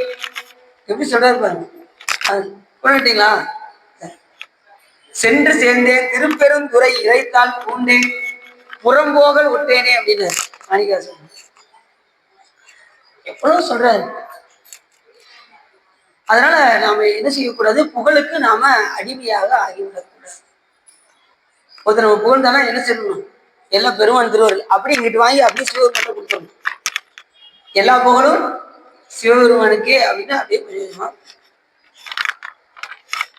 வேண்டேன் புகழ் வேண்டேன் சென்று சேர்ந்து திருப்பெருந்துறை இறைத்தால் போனேன். நாம எல்லாம் என்ன செய்யணும், பெருமானுடைய திருவடியை வணங்கிக்கிட்டே வணங்க தலைவிட்டு வாறுகால்வாள் வாழ்த்த வைத்து இணங்க தன் சீர அடியார் கூட்டமும் வைத்து எம் பெருமான் எப்படி சொல்றாரு, வணங்க தலை வச்சிருக்காரு, வாழ்த்த வாய வச்சிருக்காரு. இதை விட்டுட்டு நம்ம என்ன செய்யறோம், மற்றவங்களை பத்தி கோல் சொல்லிக்கிட்டு தான் இருக்கோம். அதெல்லாம் நம்ம கொஞ்சம் கொஞ்சமா அப்படி இந்த நவீனந்தி அடிகளார் சைவ நெறியில் தலைத்து நின்றார். ஈசர் கலருக்கு இறைஞ்சி நித்தலும் ஏற்ற பெற்றார். சிவபூஜை செய்து கொண்டே இருப்பார். திருநீற்றுடைய அடியார் தூய்மை திருநீற்று அடைவதே மெய்ப்பொருள் என்று உணர்ந்து வருகின்ற அடியார்களுக்கு அவர்கள் வேண்டுமென கொடுப்பார். அப்படிப்பட்ட அடியார் இந்த நவீனந்தி அடிகளார். இந்த நவீனந்தி அவரை பத்தி சொல்லும் போதே சுந்தரம் சாமி எப்படி சொல்றாரு அப்படின்னா, அரு நம்பி நவீனந்தி அடியார்க்கும் அடியேன் அப்படின்னு. நந்தினா என்ன அர்த்தம், நந்தினாமும் நமச்சிவாயவே நாதன் நாமம் நமச்சிவாயவே. நம்பி அப்படின்னா ஆடவர்கள் சிறந்தவர் அர்த்தம். நம்பி அப்படின்னா. நந்தி அப்படின்னா ஆன்மாக்களுக்கெல்லாம் தலைவர், ஆனந்தத்தை தருபவர் அர்த்தம். ஆன்மாக்களுக்கு தலைவர் என்றும் ஆனந்தத்தை தருபவர் என்றும் பொருள் நந்தி என்கின்ற பேருக்கு. அதனாலதான் நந்தி. நாம் ஆனந்தத்தை யார் தர முடியும்? சிவபெருமான் ஒருத்தர் தான் தர முடியும். வேற யாராலும் ஆனந்தத்தை தர முடியாது. எந்த தெய்வமும் தர முடியாது. மற்ற தெய்வங்கள் செல்வம் கொடுக்கும், ஒரு செல்வம் படிப்பு கொடுக்கும். ஆனா எல்லாத்தையும் கொடுக்கக்கூடிய சிவபெருமான். அவர் படிப்பையும் கொடுப்பாரு, நமச்சிவாயவே ஞானமும் கல்வியும் எல்லாத்தையும் கொடுப்பாரு. எல்லாம் தரும்கான் பெருந்துறையில் மேய பெரும் கருணையாளன் மருந்துருவாய் என் மனத்தே வந்து என்று சொல்வதற்கு சாமி எல்லாம் அவருக்கு கொடுக்காது எதுவுமே கிடையாது, எல்லாம் கொடுத்துருவார். அப்படிங்க மாணிக்கவாசக பெருமானும் அப்படிதான் சொல்றாரு. அப்ப சாமகண்டத்தை கலல் வழிபட்டு ஒழுகும் தலை நின்றார். வேற என்ன செய்வார்னா, யாம இரவும் பகலும் உணர்வு ஓயாமல் இன்பம் செய்து எந்த நேரமும் சிவ பூஜை பண்ணிக்கிட்டே இருப்பார். யாமம் பகலும் இரவும். பகல் 12 மணி, இரவு 12. பகல் 12 மணில சிவ பூஜை செய்யும் போது சிவம் ஆன்மாக்குள் ஒடுங்கும். சிவம் எதுக்கு ஒடுங்கும்? இரவு 12 மணி பூஜை பண்ணும் போது ஆன்மாக்குள்ள சிவபெருமான். அதாவது 2 பேரும் இடையறாத அன்போடு பூஜை செய்கின்ற காலம் எதுனா பகல் 12 மணி, இரவு 12 மணி. இந்த காலத்தை எடுத்துட்டு சிவ பூஜை செய்தார் இந்த நமிநந்தி அடிகளாயினார். வேற என்ன செஞ்சார் இந்த நயனார் அப்படின்னா, முக்கியமான ஒரு ஒன்று என்னன்னா விளக்கிட்டார். எந்த நேரமும் பக்கத்துல திருவாரூர், இவர் பிறந்த ஊர் என்ன ஊருங்கனே ஏமப்பேரூர், திருவாரூர் பக்கத்துல இருக்கு. அங்க இருந்து கிட்டத்தட்ட ஒரு 6 கிலோமீட்டர் தொலைவில் நடந்தே போய் திருவாரூர் போய் சென்று அடைந்து நித்தலும் போய் சாமிக்கு விளக்கிடுவோம். விளக்கிட்டா என்ன புண்ணியம்? அப்புறம் சாமி சொல்றாரு, விளக்கிட்டார் பேர் சொல்லி மெய்நெறி ஞானமாகும். விளக்கு போட்டா ஞானங்கள் உண்டு. யாராவது விளக்கு போடுறீங்களா? சிவா நீங்க இப்பதான் சொல்றீங்க, சொல்லியிருக்கீங்க, இனிமே நாங்க அதை கஷ்டப்படிக்கிறோம். இப்பதானே சொல்லியிருக்கீங்க, நிச்சயம் விளக்கு போடணும். நீங்க பூஜை எப்படி பண்ணுவீங்க? விளக்கு போடுவீங்களா, போட மாட்டீங்களா? நீங்க ஒண்ணு விளக்கே போடுறது கிடையாது, அப்படியே அனுஷ்டானத்தை பண்ணிட்டு ஓடி வந்துட வேண்டியது. அப்படி இல்லை, தினசரி விளக்கு போட்டுதான் பூஜையே செய்ய வேண்டும். துளைக்கினால் மலர் கொடுத்தால் தூயல்வின் ஏறலாகும். விளக்கிட்டார் பேரு சொல்லி மெய்நெறி ஞானமாகும். அளப்பில் கீதம் சொன்னாருக்கு அடிகள் தாம் அருளுமாறு அப்படிங்கிறாரு. அதனை திருமுறை பாடணும்னா எண்ணில்லாத அருள்ல சிவபெருமான் அருள்வார். அப்பேற்பட்ட சிறப்புடைய. அப்ப விளக்கு போட்டா என்ன சிவபுண்ணியம்? ஞானம் உண்டாகும். இங்க விளக்கு ஏற்ற ஏற்ற ஏற்ற உங்க அறிவானது விளக்கி தோன்ற ஆரம்பிச்சு. எத்தனை நயங்கள் விளக்கு போட்டிருக்காங்க யோசிச்சு பாருங்க. வேற ஒண்ணும் இல்லை, ஒரு எலி குறுக்கு வீரட்ட ஒரு எலி போய் அணைய போற விளக்க திடீர்னு மூஞ்சி சுட்டுச்சு. டக்குன்னு வேகமா அதை தப்பிச்சு ஓடி போகும்போது அதனுடைய வால் பகுதி வந்து அணைய போற அந்த விளக்க அப்படி தூண்டி விட்டுருச்சு. அணைய போற விளக்க அந்த வாலினால் தூண்டி விட்ட காரணத்தினால் அது எரிஞ்ச நேரம் சிவராத்திரி அன்னைக்கு அது எரிஞ்சு. அணைய போற விளக்க தூண்டி விட்டதுனால சாமி என்ன பண்ணாரு அப்படின்னா, அந்த எலிக்கு மறுபிறவில மகாபலி சக்கரவர்த்தியாக பிறக்க வைத்தார். ஒரு எலி செஞ்ச செயல். ஒரு விளக்கு தூண்டி விட்டதுக்கே மகாபலி சக்கரவர்த்தியா பிறக்கிறாரு அப்படின்னா, தினசரி விளக்கு போட்டா எவ்வளவு சிறப்பா இருக்கு யோசிச்சு பாருங்க. ஒவ்வொரு அடியார் என்ன தெரியுமா செய்வாங்க சோழ நாட்டுல? இப்ப நீங்க தோல் பை வச்சிருக்கீங்களா, தோல் பையில ஒரு எண்ணெய் டப்பா வச்சுக்கிடுவாங்க. இப்படி அமுக்குனா அதுல எண்ணெய் வரும், அது உள்ள வச்சுக்கிடுவாங்க. அதே மாதிரி விளக்கு உள்ள வச்சுக்கிடுவாங்க. விளக்கு எங்கேருந்து சன்னதியில இல்லையோ அந்த சன்னதியில வேகம் எடுப்பாங்க, திரி எடுப்பாங்க, போடுவாங்க, எண்ணெயை ஊற்றுவாங்க, எல்லாமே தயாரா வச்சுப்பாங்க. எந்தெந்த சன்னதியெல்லாம் இருட்டா இருக்கோ அந்த சன்னதியில போய் விளக்கு. அப்ப விளக்கு ஏத்துறது எவ்வளவு சிறப்பா இருக்கு. இப்ப நம்ம கோயில போறோம், ஏதாவது ஒரு சன்னதியில விளக்கு இல்லை அப்படின்னா வேற எங்கேயாவது நிறைய விளக்கு இருந்ததுன்னா அதை கொண்டு போய் என்ன செய்யணும்? அங்க கொண்டு போய் வைக்கணும். இருளா இருக்கக்கூடாது, எந்த சன்னதியுமே இருளாக இருக்கக்கூடாது. அப்ப விளக்குக்கு எவ்வளவு சிறப்பும் பாருங்க. பிரகாசம் அங்கிங்கெனாதபடி எங்கும் பிரகாசமாய ஆனந்த பூர்த்தியாகி அருளோடு நிறைத்து விளங்குவது சிவம். அப்ப அந்த விளக்கை நாம் எப்படி பார்க்கணும்? சிவமாக பார்க்க வேண்டும். அதனுடைய சுடர சக்தியாக பாவிக்க வேண்டும். விளக்கு சிவம், சுடர் அம்பாள். எப்பயுமே சிவசக்தியாகத்தான் நாம வழிபாடு செய்ய வேண்டும். திருமுறைகள் பாடினாலும் அங்கேயும் சிவசக்தியோடு தான் நாம வழிபாடு செய்வோம். முதல் பாட்டு என்ன பாட்டு? தோட்டுடைய அம்மையும் அப்புறம் வருவாங்க. இப்படி எல்லா திருமுறை பாடல்களுமே அம்மை அப்பரை வைத்துதான் பாடியிருப்பார்கள். அது மாதிரி நீங்க எந்த ஒரு இதை எடுத்தாலும் அதுல சிவமும் சக்தியும் விலகி தோன்றும். ஒரு பூ எடுத்துட்டீங்கன்னா பூ சிவம், அதனுடைய குணம் சக்தி. எந்த பொருளை வேணாலும் எடுத்துக்கோங்க, அதுல சிவமும் சக்தியும் விலகி தோன்றும். கடவுள் ஒன்றுதான், ஆனா தன்னுடைய இயல்புலை 2 வகையான தன்மையாக இருக்கின்றன. ஓரொரு வாயினை மானங்காரத்து ஈரியல்வாய் ஒரு மின்முதல் பூதலம் அப்படிங்கிறாரு ஞானசம்பந்தர். தாடு ஒண்ணுதான். ஒரு தாள் எடுத்து உங்ககிட்ட காமிச்சா நீ எத்தனை தாள் சொல்லுவீங்க? ஒண்ணுதான் சொல்லுவீங்க. ஆனா பக்கத்துல இருக்கு. ஒரு தாள் எத்தனை பக்கம் இருக்கு? 2 பக்கம் இருக்கா? அதே போல கடவுள் ஒன்றுதான், தன் இயல்புல சக்தியாக 2 வகை தன்மையாக இருக்கின்றார். அதனாலதான் சொன்னாரு, ஓரொரு வாயினை மானங்காரத்து ஈரியல்வாய் ஒரு வெண்முதல் பூதனம் ஒன்றிய இருதுடர் உம்பர்கள் பிறவும் படைத்தளி தளிப்பவும் மூர்த்திகள் ஆயின இருவரோடு ஒருவன் ஆகி நின்றது. இருவரோடு ஒருவன் போரால் நீரல் பொன்களில் 2 முப்பொழுது ஏற்றிய 4வருக்கு ஒளிகள் காட்டினை நாட்டம் 3ஆக கோட்டினை இருநதி அரவமோடு ஒருமதி சூடினை ஒரு தாள் ஈரையில் மூவிலை சூளம் 4கால் மான்மறி 5 அறவும். எவ்வளவு சொல்றாரு ஞான சம்பந்தர். இந்த பதியம் முழுவதும் பாத்தீங்கன்னா பெருமானுடைய இல்லாத அந்த வியாபனத்தை சொல்லியிருப்பாரு ஞான சம்பந்தர். ஓரொரு வாயினை மானான் காரணம். இந்த ஒரு பாடலை பாடினா ஞானசம்பந்த பெருமானுடைய அத்தனை பதியத்தையும் பாடுறதுக்கு சமம் இந்த ஒரு பாடல். ஓரொரு வாயினை இன்னைக்கு போய் பாடிடுவீங்களா? சிவா இப்பதானே சொல்லியிருக்கீங்க, இன்னைக்கு பாருங்க இந்த பதியத்தை போய் பாடி நான் அடி குரூப்ல போட்டு விடுறேன் அப்படின்னு வயது சொல்லிட்டாங்க. யார் யாரும் இன்னைக்கு போடுறீங்கன்னு பார்ப்போம். சரி, அப்படி பல தன்மையை சொல்றாரு ஞானசம்பந்த பெருமான் இந்த பதியத்துல. அதே போல இப்ப நவீனந்தி அடிகளார் என்ன பண்ணாரு? திருவாரூரை போய் அடைந்தார், அங்க தினசரி விளக்கிடுவார். இப்ப என்ன செய்தார் அப்படின்னா, விளக்கு போடுவதற்கு பக்கத்துல திருவாரூர் புற்றிடம் கொண்டனாது வீதி விடங்க தியாகராஜ பெருமான் இருக்காரு. அது பக்கத்துல ஒரு கோயில் இருக்கு. திருவாரூருக்குள்ளே பாத்தீங்கன்னா பக்கத்துல ஒரு கோயில் தியாகராஜர் சன்னதிக்கு கொஞ்சம் எதுக்க தள்ளி இருக்கும். அது அறநெறின்னு பேரு அந்த கோயில். அந்த கோயிலுக்கும் போய் விளக்கு போடணும்னு விரும்பினார். அந்த கோயில போய் தினசரி போய் விளக்கிட்டார். விளக்கு தினசரி போட்டுக்கிட்டே இருப்பார். ஒவ்வொரு நேரமும் தன்னுடைய எளிமையும் இறைவனுடைய பெருமையும் எண்ணி எண்ணி பெருமான் இந்த நிலையில வைத்திருக்கின்றாரே என்பதை எண்ணி எண்ணி சிவபெருமானை வழிபாடு செய்வார். அதுல எப்படி ஏமப்பேரூர்ல இருந்து நடந்தே விளக்கெல்லாம் கொண்டு இங்க திருவாரூர்ல ஏத்துறது அந்த பெருமான் மேல் கொண்ட காதலின் காரணமாக.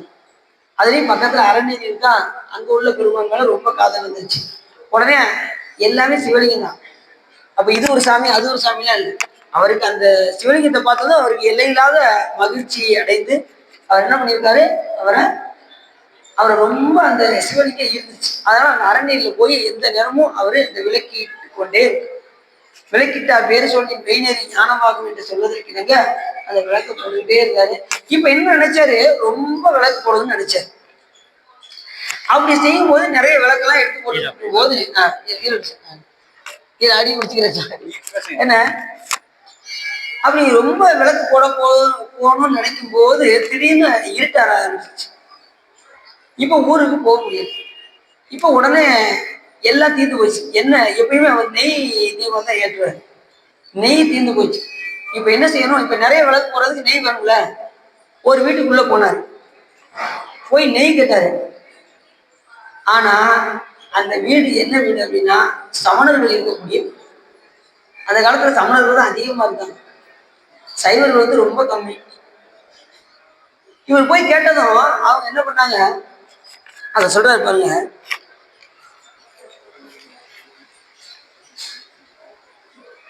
இவர் போய் அந்த செய்யக்கூடிய அந்த சாமி பேர்னா பாங்கு ஓர் அறநெறியின் நம்பருக்கு இடமா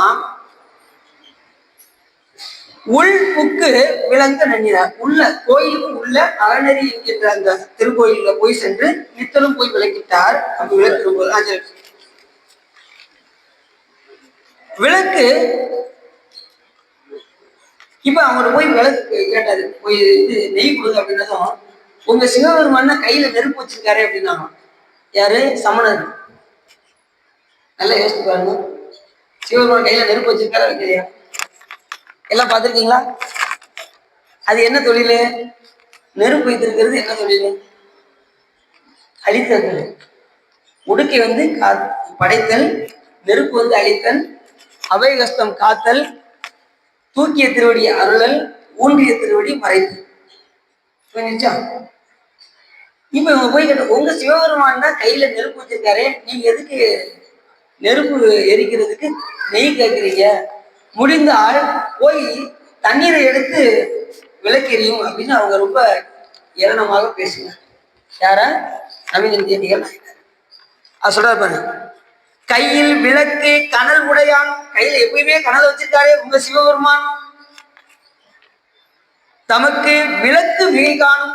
அப்படிப்பட்ட விளக்கு இது அனல் வச்சிருக்க ஒரு கைக்கு இது விளக்கு மிகையாகும் இல்லை, இது அதிகம்தான். அவருக்கும் ஏன் விளக்கு போடுறீங்க அப்படின்னு அவங்க கேட்டாங்க. நெய் இங்கு இல்லை, நெய் இல்லை அப்படின்ட்டாங்க. பேசாம இல்லைன்னு சொல்லிட்டு போயிருக்கோம். இதுல சிவபெருமானுக்கு சேர்ந்து திட்டு வேற செஞ்சிருக்காங்க. விளக்கு இங்கு இல்லை, நெய் இங்கு இல்லை, விளக்கு எரிப்பீராயில் நீரை முகந்து கொண்டு எரி, நீரை எடுத்து வேணா விளக்கு போடுங்க அப்படின்னு அவங்க ஏளனமாக பேசினாங்க. உடனே நேரா போனாரு சிவபெருமான். சாமி என்ன சொன்னா கூட பரவாயில்ல, ஒன்னையும் சேர்ந்துல சாமி சொல்லிட்டாங்க. போய் அழுதா, சிவபெருமான் போய் மன்றாடினார். சில பேர் பார்த்தீங்கன்னா நம்மள சொல்லிட்டா கூட தாங்கிடும், சாமி சொல்லிட்டா சில பேர் கோபம் வந்துடும், சில பேர் வந்து அடிச்சே போடுவாங்க. அந்த அளவுக்கு சாமி மேல பக்தி உடையவங்க நிறைய இருக்குது. சில பேர் பார்த்தீங்கன்னா அதை வன்மையா செய்ய முடியலன்னா அவங்க என்ன செய்வாங்க, சாமி கிட்ட வேண்டுவாங்க, பெருமானே இப்படி பண்ணிட்டாங்களே அப்படின்னு சொல்லி சாமி கிட்ட வேண்டுவாங்க. நமக்கு எது தவறுன்னு படுதோ உடனே அந்த இடத்துல என்ன செய்யணும், சுட்டி காமிக்க வேண்டும். அப்படி இல்லாத பட்சத்துக்கு இறைவனிடம் வேண்டவாது செய்ய வேண்டும். நம்மளால ஒரு செயலை செய்ய முடியல அப்படின்னா என்ன செய்யணும், இறைவனிடம் வேண்டும்.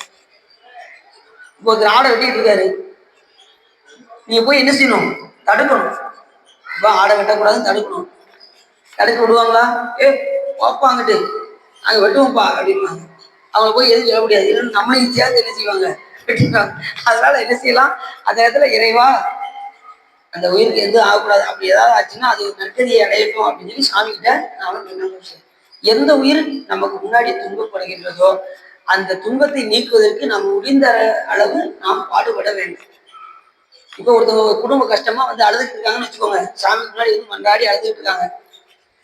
உனக்கு வேணும், என்ன ஆட்டம் போட்ட நீ இன்னைக்கு அழு அப்படின்னு சொல்லக்கூடாது. அப்படியே சொல்லணும். அந்த உயிர் பாவம் என்ன வேதனைப்பட்டுச்சோ என்ன, ஆனா எல்லா வினையின் காரணமா தான் வருது. எத்தனையோ பிறவியில செய்த வினை இந்த பிறவில வந்து கூட்டி வச்சு அழுகிற நிலைமையில வந்து சாமிகிட்ட வந்து உட்காந்து அழுகணும். அதை பார்த்து நான் வினை செய்யக்கூடாது, சிரிக்கக்கூடாது. இறைவா அதுக்கு என்ன கஷ்டமோ எப்படியாவது அதனுடைய துன்பத்தை நீக்க வேண்டும் என்று நாம் என்ன செய்யணும், நம்ம கண்ணில் தென்பட்டால் மறந்துடக்கூடாது. நமக்கு தென்பட்டு யாராவது துன்பப்படுற நிலை இருந்தால் அவர்களுக்காக நாம் வேண்டிக் கொள்ள வேண்டும். அப்படி வேண்டவில்லை என்றாலும் குற்றம் என்று நமக்கு சிவதர்மோத்தர நூல் நமக்கு சொல்றோம். அப்ப என்ன செய்யணும், யார் துன்பப்பட்டாலும் அவர்களுக்காக நாம வேண்டும். ஏன்னா துன்பத்தை நீக்கக்கூடிய ஒரே சாமியார்னா சிவபெருமான். ஒருத்தர் மனக்கவலையோடு வந்து வழிபாடு செஞ்சிருக்காங்கன்னா அவருடைய மனக்கவலையை யார் போக்க முடியும், சிவபெருமான் தான் போக்க முடியும். தனக்கு ஓமை இல்லாதான் தாள் சேர்ந்தார் கல்லால் மனக்கவலை மாற்றல் அரிது அப்படின்றார். வேற யாராலையும் மனக்கவலை எது செய்ய முடியாது. ஓகே,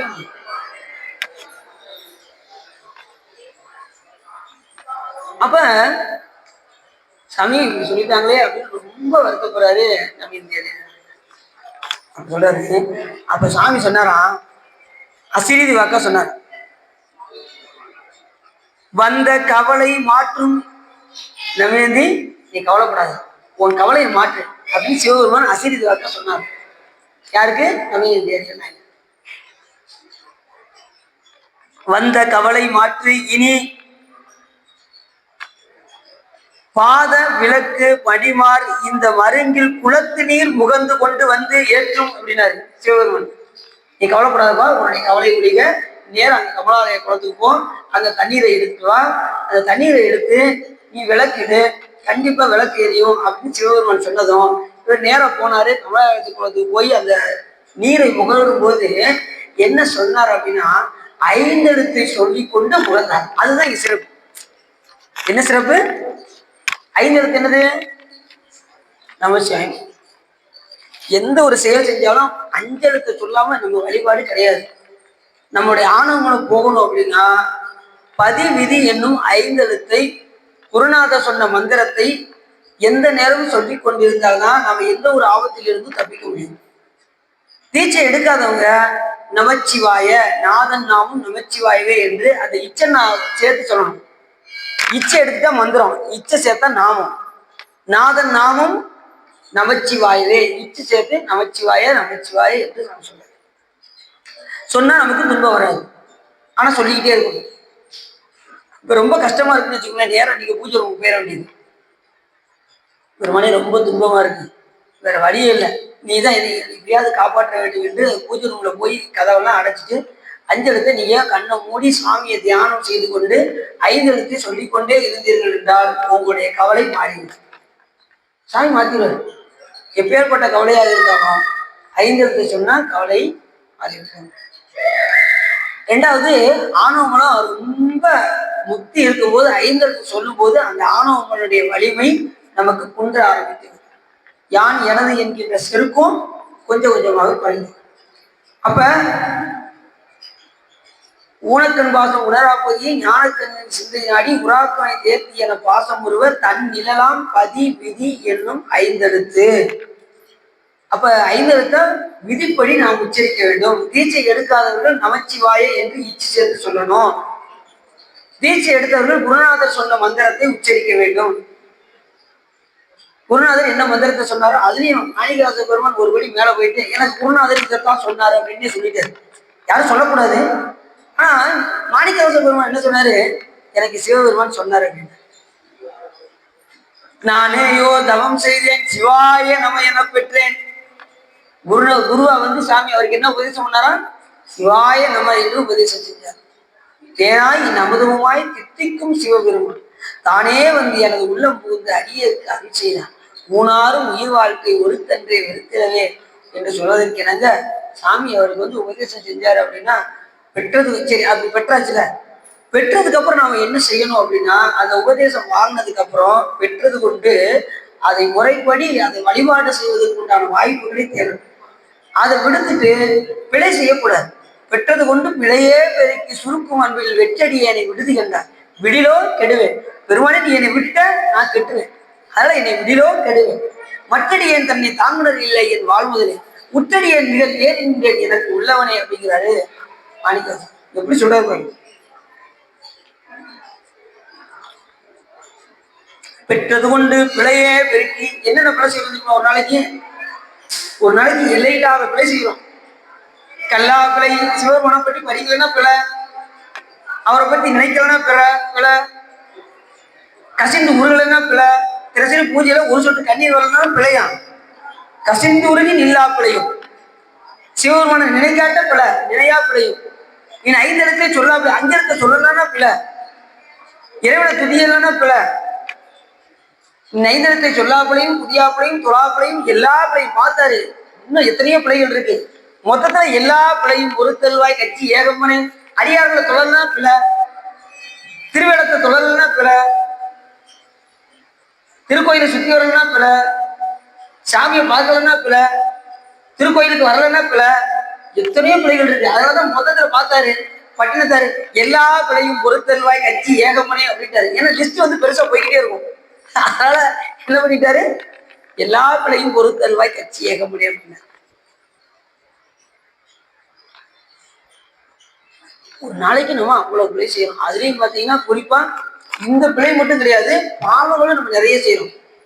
6 கோடி மாயா சக்திகள் தந்த மாயைகள் தொடங்கின அப்படிங்கிறார். ஒரு நேரத்துக்கு எத்தனை 6 கோடி வினைகள் நம்ம செஞ்சுட்டே இருக்கோம்.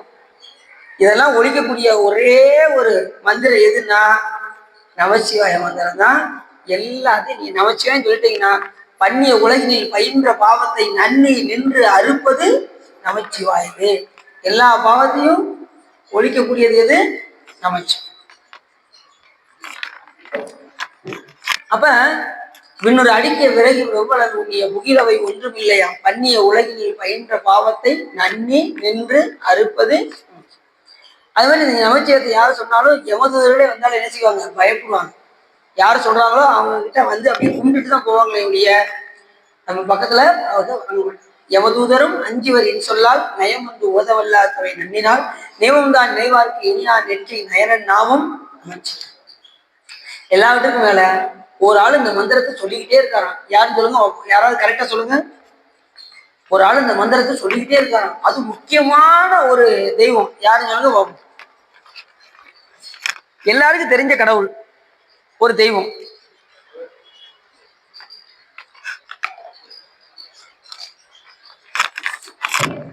கண்ணன், கிருஷ்ணர். அவர் எந்த நேரமும் நமச்சிவாயத்தை சொல்லிட்டு இருக்காராம். அப்படின்னு சொல்லல, சொன்னது யாருன்னா ஞானசம்பந்த பெருமாள் சொல்றாரு. போதன் போதன கண்ணனும் அண்ணல் தன் பாதம் தான் முடி நேடிய பண்பராய் யாதும் காண்பரிதாகி அளந்தவர் ஓதும் நாமும் நமச்சிவாயே. உலக அழக போனாரா, அவரே ஓதக்கூடிய நாமம் என்னதான் சொன்னது ஞானசம்பந்த பெருமாள். எந்த பாட்ட சொல்றாரு? காதலாகி கசிந்து கண்ணீர். நீங்க இப்படி திடீர்னு கேட்டா எங்களுக்கு தெரியாது. நாங்க அப்படி ரிவர்ஸ்ல போனோம். அதுக்கு முன்னாடி பாட்டு, அதுக்கு முந்தின பாட்டுலாம் போனோம். அவர் பஞ்சாட்சர பத்தி 2 பாடியிருக்காரு. அதுல துஞ்சலும் துஞ்சலா இருக்குமோ, காதலாகி கசிந்து இருக்குமோ அப்படின்னு. துஞ்சல் துஞ்சல்ல பூராவே 5 எழுத்து 5 எழுத்துன்னு சொல்லியிருக்காரு. காதலாகி கசிந்துல பூராவே நமச்சிவாயனே சொல்லியிருப்பாரு அந்த பஞ்சாட்சர பதியத்தை. அதுல நிறைய சொல்றாரு. அது மாதிரி நெக்குள் ஆர்வம் மிகப்பெருகி நினைந்து அக்கு மாலை கூட அங்கையில் எண்ணுவார் தக்க வானவராய் தகுவிப்பது நக்கன் நாமும் நமச்சிவாய். மிகுந்து ஆர்வத்தோடு நீங்க நினைக்க நினைக்க நினைக்க நீங்க மறந்துடலாம். சிவபெருமான் மறக்கவே மாட்டாங்க. இந்த உயிர் 1 லட்சம் தர சொல்லியிருக்கு, இந்த உயிர் 2 லட்சம் தர சொல்லியிருக்கு, இது 1 கோடி தர சொல்லியிருக்கு. சாமி கணக்கு வச்சிருப்பாரு. நீங்க மறந்துடுவீங்க. ஒரு நாளைக்கு நாங்க 108 தர சொல்றாங்க. காலையில 108, சாயங்காலம் 108 சொல்றாங்க. சொல்றீங்களா? 108 தடவை இனிமே காலையும் மாலையும் சொல்லணும். 5 எழுத்து எல்லாரும் சொல்ல பழகிடணும். அதாவது துஞ்சிரு காலை மாலை தொடர்ச்சி மறந்திராதே 5 எழுத்து ஓதிரின் அரண்களுக்கு அன்பு அது ஆகும். சிவபெருமான் நமக்கு அன்பு உண்டாகும். எதை சொன்னா 5 எழுத்து சொன்ன. எப்ப சொன்னா காலையும் அப்படி சொல்றாரு. இப்போ உன்னுடைய கவலை ஒளிவாயாக உடனே நீ அதை முகத்து கொண்டு வந்து எய் அப்படின்னாரு. உடனே கமலாலயத்துக்கு போனாரு. 5 எழுத்து சொன்னாரு. அந்த தண்ணீரை எடுத்தாரு, கொண்டு வந்து நெய்யாக ஊற்றினார். அது விளக்கு எரிந்தது. இப்ப எவ்வளவு பெரிய சிறப்பு. அப்ப யாருடைய அருளால? சிவபெருமானுடைய அருளினால் தண்ணீரிலே விளக்கரித்த ஒரே நாயனார் யாருன்னா நவி நந்தி அடிகள் நாயனார். இப்ப எவ்வளவு பெரிய சிறப்பு. நாதன் நாமம் நவின்று ஏத்திதான் என்ன செஞ்சாராம், அந்த தண்ணீரை முகத்து கொண்டு வந்தார். அது நாதனுடைய அருளாலே அந்த திருவிளக்கு நீராலே எரிக்கப்பட்டது. வென்று உளையார் மதி சடையான் வீதி விளங்க பெருமான் தவம் என்றும் திருவாரூர் இயல்பில் முறைமை திருவிளையாட்டு. இப்படி ஒவ்வொரு நாளையும் விளக்கி வச்சுக்கிட்டே இருந்தாரு. திடீர்னு திருவாரூர்ல ஒரு நிகழ்ச்சி வந்தது. சாமியுடைய திருவிளையாடலை அங்கே விழாவாக கொண்டாடி வந்தார்கள். அப்படி விழாவாக கொண்டாடி வரும்போது என்றும் செயலும் பங்குனி உத்திரமாம் திருநாள் உயர் சிறப்பும். நீங்க திருவாரூர் போயிட்டீங்கன்னா பங்குனி உத்திரத்துக்கு ரொம்ப சிறப்பு. அங்க வந்து இடது பாத தரிசனம் கிடைக்கும். பங்குனி உத்திர அன்னைக்கு சாமியுடைய பாதத்தை எப்பவுமே காட்ட மாட்டாங்க. சாமி பாதமே தெரியாது. அமர்ந்த கோலத்துக்கு தான் இருப்பாரு. நின்ற கோலம் சிதம்பரம், அமர்ந்த கோலம் திருவாரூர். அங்க முகம் மட்டும்தான் தெரியும். நீங்க பாத்தீங்கன்னா தெரியும். அந்த சாமி எப்படி இருக்காருன்னா ஆரூர் அமர்ந்த அரசே கொற்று. அங்க சாமி எப்படி இருக்காரு? அமர்ந்த கோலத்துல இருக்காரு.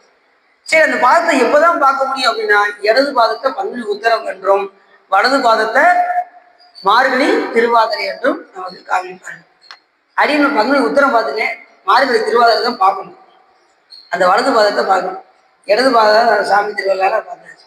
இப்படி ஒவ்வொரு சிறப்பு இருக்கு. ஒவ்வொரு மாதத்துக்கும் ஒரு சிறப்பு இருக்கு. அதுல அந்த பங்குனி உத்திரம் ரொம்ப சிறப்பு. அந்த பங்குனி உத்திரத்துல என்ன சிறப்புன்னா அன்றுதான் பார்வதி திருக்கல்யாணம் நடைபெற்றது. எனக்கு பங்குனி உத்திர நாள். வேற என்ன சிறப்பு? முருகப்பெருமான் தேவியானி திருக்கல்யாணம் பங்குனி உத்திர நன்னாள் என்றுதான். அரியன் தீட்சை எடுத்தது பங்குனி உத்திர நன்னாள் என்று. இப்படி ஒவ்வொருத்தருக்கும் ஒரு சிறப்பு இருக்கு. பங்குனி உத்தரத்தை விட்டுறக்கூடாது. அதுல இது கல்யாண விரதம்னு பேரு. சிவபெருமானுடைய அஷ்ட விரதங்கள்ல முக்கியமான விரதம் கல்யாண விரதம். அதுலயும் மாவிரதம்னு ஒண்ணு இருக்கு. தீபாவளி அன்னைக்கு நம்ம அன்னைக்கு என்ன கட்டுன்னு கட்டுவோம். நீங்க என்ன வேணாலும் சொல்லுங்க. இங்க பாருங்க, என்னால காலையில இட்லி சாப்பிடாம இருக்க முடியாது, உளுந்த வடை சாப்பிடாம இருக்க முடியாது தீபாவளி அன்னைக்கு. ஆனா முக்கியமா அன்னைக்கு விரதம் இருக்க வேண்டிய நாளாம் தீபாவளி அன்னைக்கு. மகாவிரதம் அன்னைக்கு கேதார கௌரி விரதம் வேறு. அம்பாள் தவம் செய்து இடப்பாகத்தை பெற்ற விரதம் மகாவிரதம். அன்னைக்குதான் நம்ம கட்டுன்னு கட்டுவோம். அன்னைக்கு 3 வேளைக்கு மேலே போய்கிட்டுவோம். 4, 5 கூட சில பேர் சாப்பிடுவாங்க. அதுலயும் பாத்தீங்கன்னா காலையில எந்திரிச்சதும் குளிச்சிட்டீங்களா தம்பி? குளிச்சாச்சு. என்ன தச்சு குளிச்சிட்டீங்களா? வாங்க உங்க சூட 2 இட்லியை சாப்பிடுங்க. இட்லி தான். அதுக்கப்புறம் இது உங்களுக்கு வடை ரெடியா இருக்கு. சாம்பார்ல போடணுமா, தயிர்ல போடணுமா, ரசத்துல போடணுமா? சில பேர் பார்த்தீங்கன்னா பயங்கரமா சாப்பிடுவாங்க. அந்த மாதிரி அது முடிஞ்சதுக்கு அப்புறம் கொஞ்சம் ஒரு 11, 11 ஆயிடுச்சுன்னு வச்சுக்கோங்க. ஸ்நாக்ஸ் ஏதாவது இருக்கா அப்படின்னு அன்னைக்கு ஸ்வீட் நிறைய கொண்டு வந்து வச்சிருப்பாங்க அன்னைக்கு. அதுவும் சாமிக்கு ஒரு காட்டு தான். சாமி எல்லாம் நல்லா பார்த்துக்கோங்க அப்படின்னு ஒரு காட்டு காட்டிட்டு எல்லாமே நாம தான் சாப்பிடுவோம். சாமி காட்டினாலே போதும், அவர் ஏத்துக்குவாரு. அது வேற விஷயம். சாமி காட்டினா ஏத்துக்கிட்டாரா? எப்படி ஏத்துக்கிட்டாரு? சிவன் ஏத்துக்கிட்டாரா? காட்டினாலே ஏத்துக்கிட்டாரா? எப்படி ஏத்துக்கிட்டாரு? நான் அடிமை ஏற்க சொல்லியிருக்கேன்.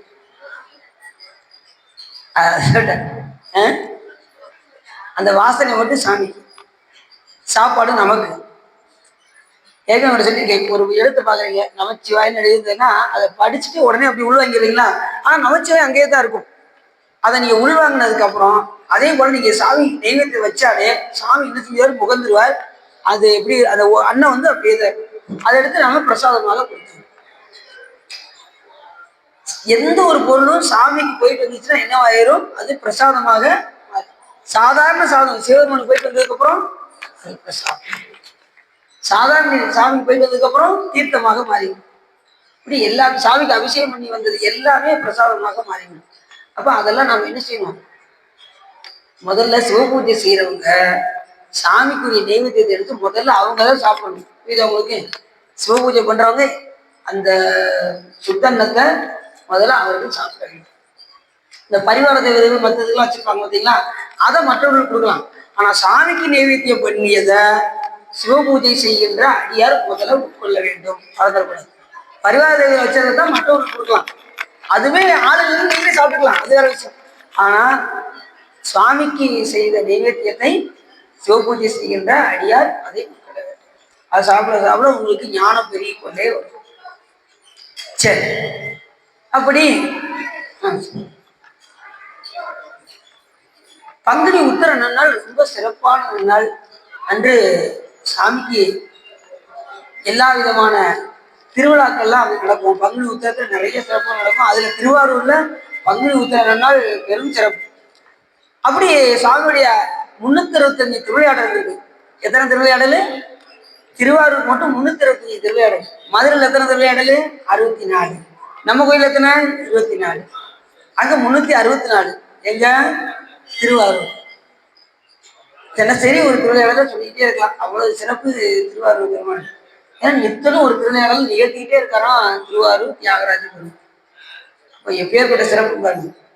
ஆரூர வந்த அரசே போற்றி சீராய் திருவையாராய் போற்றி என்று சொல்வதற்கு இணங்க அந்த பங்குனி உத்தர நன்னாள் வந்தது.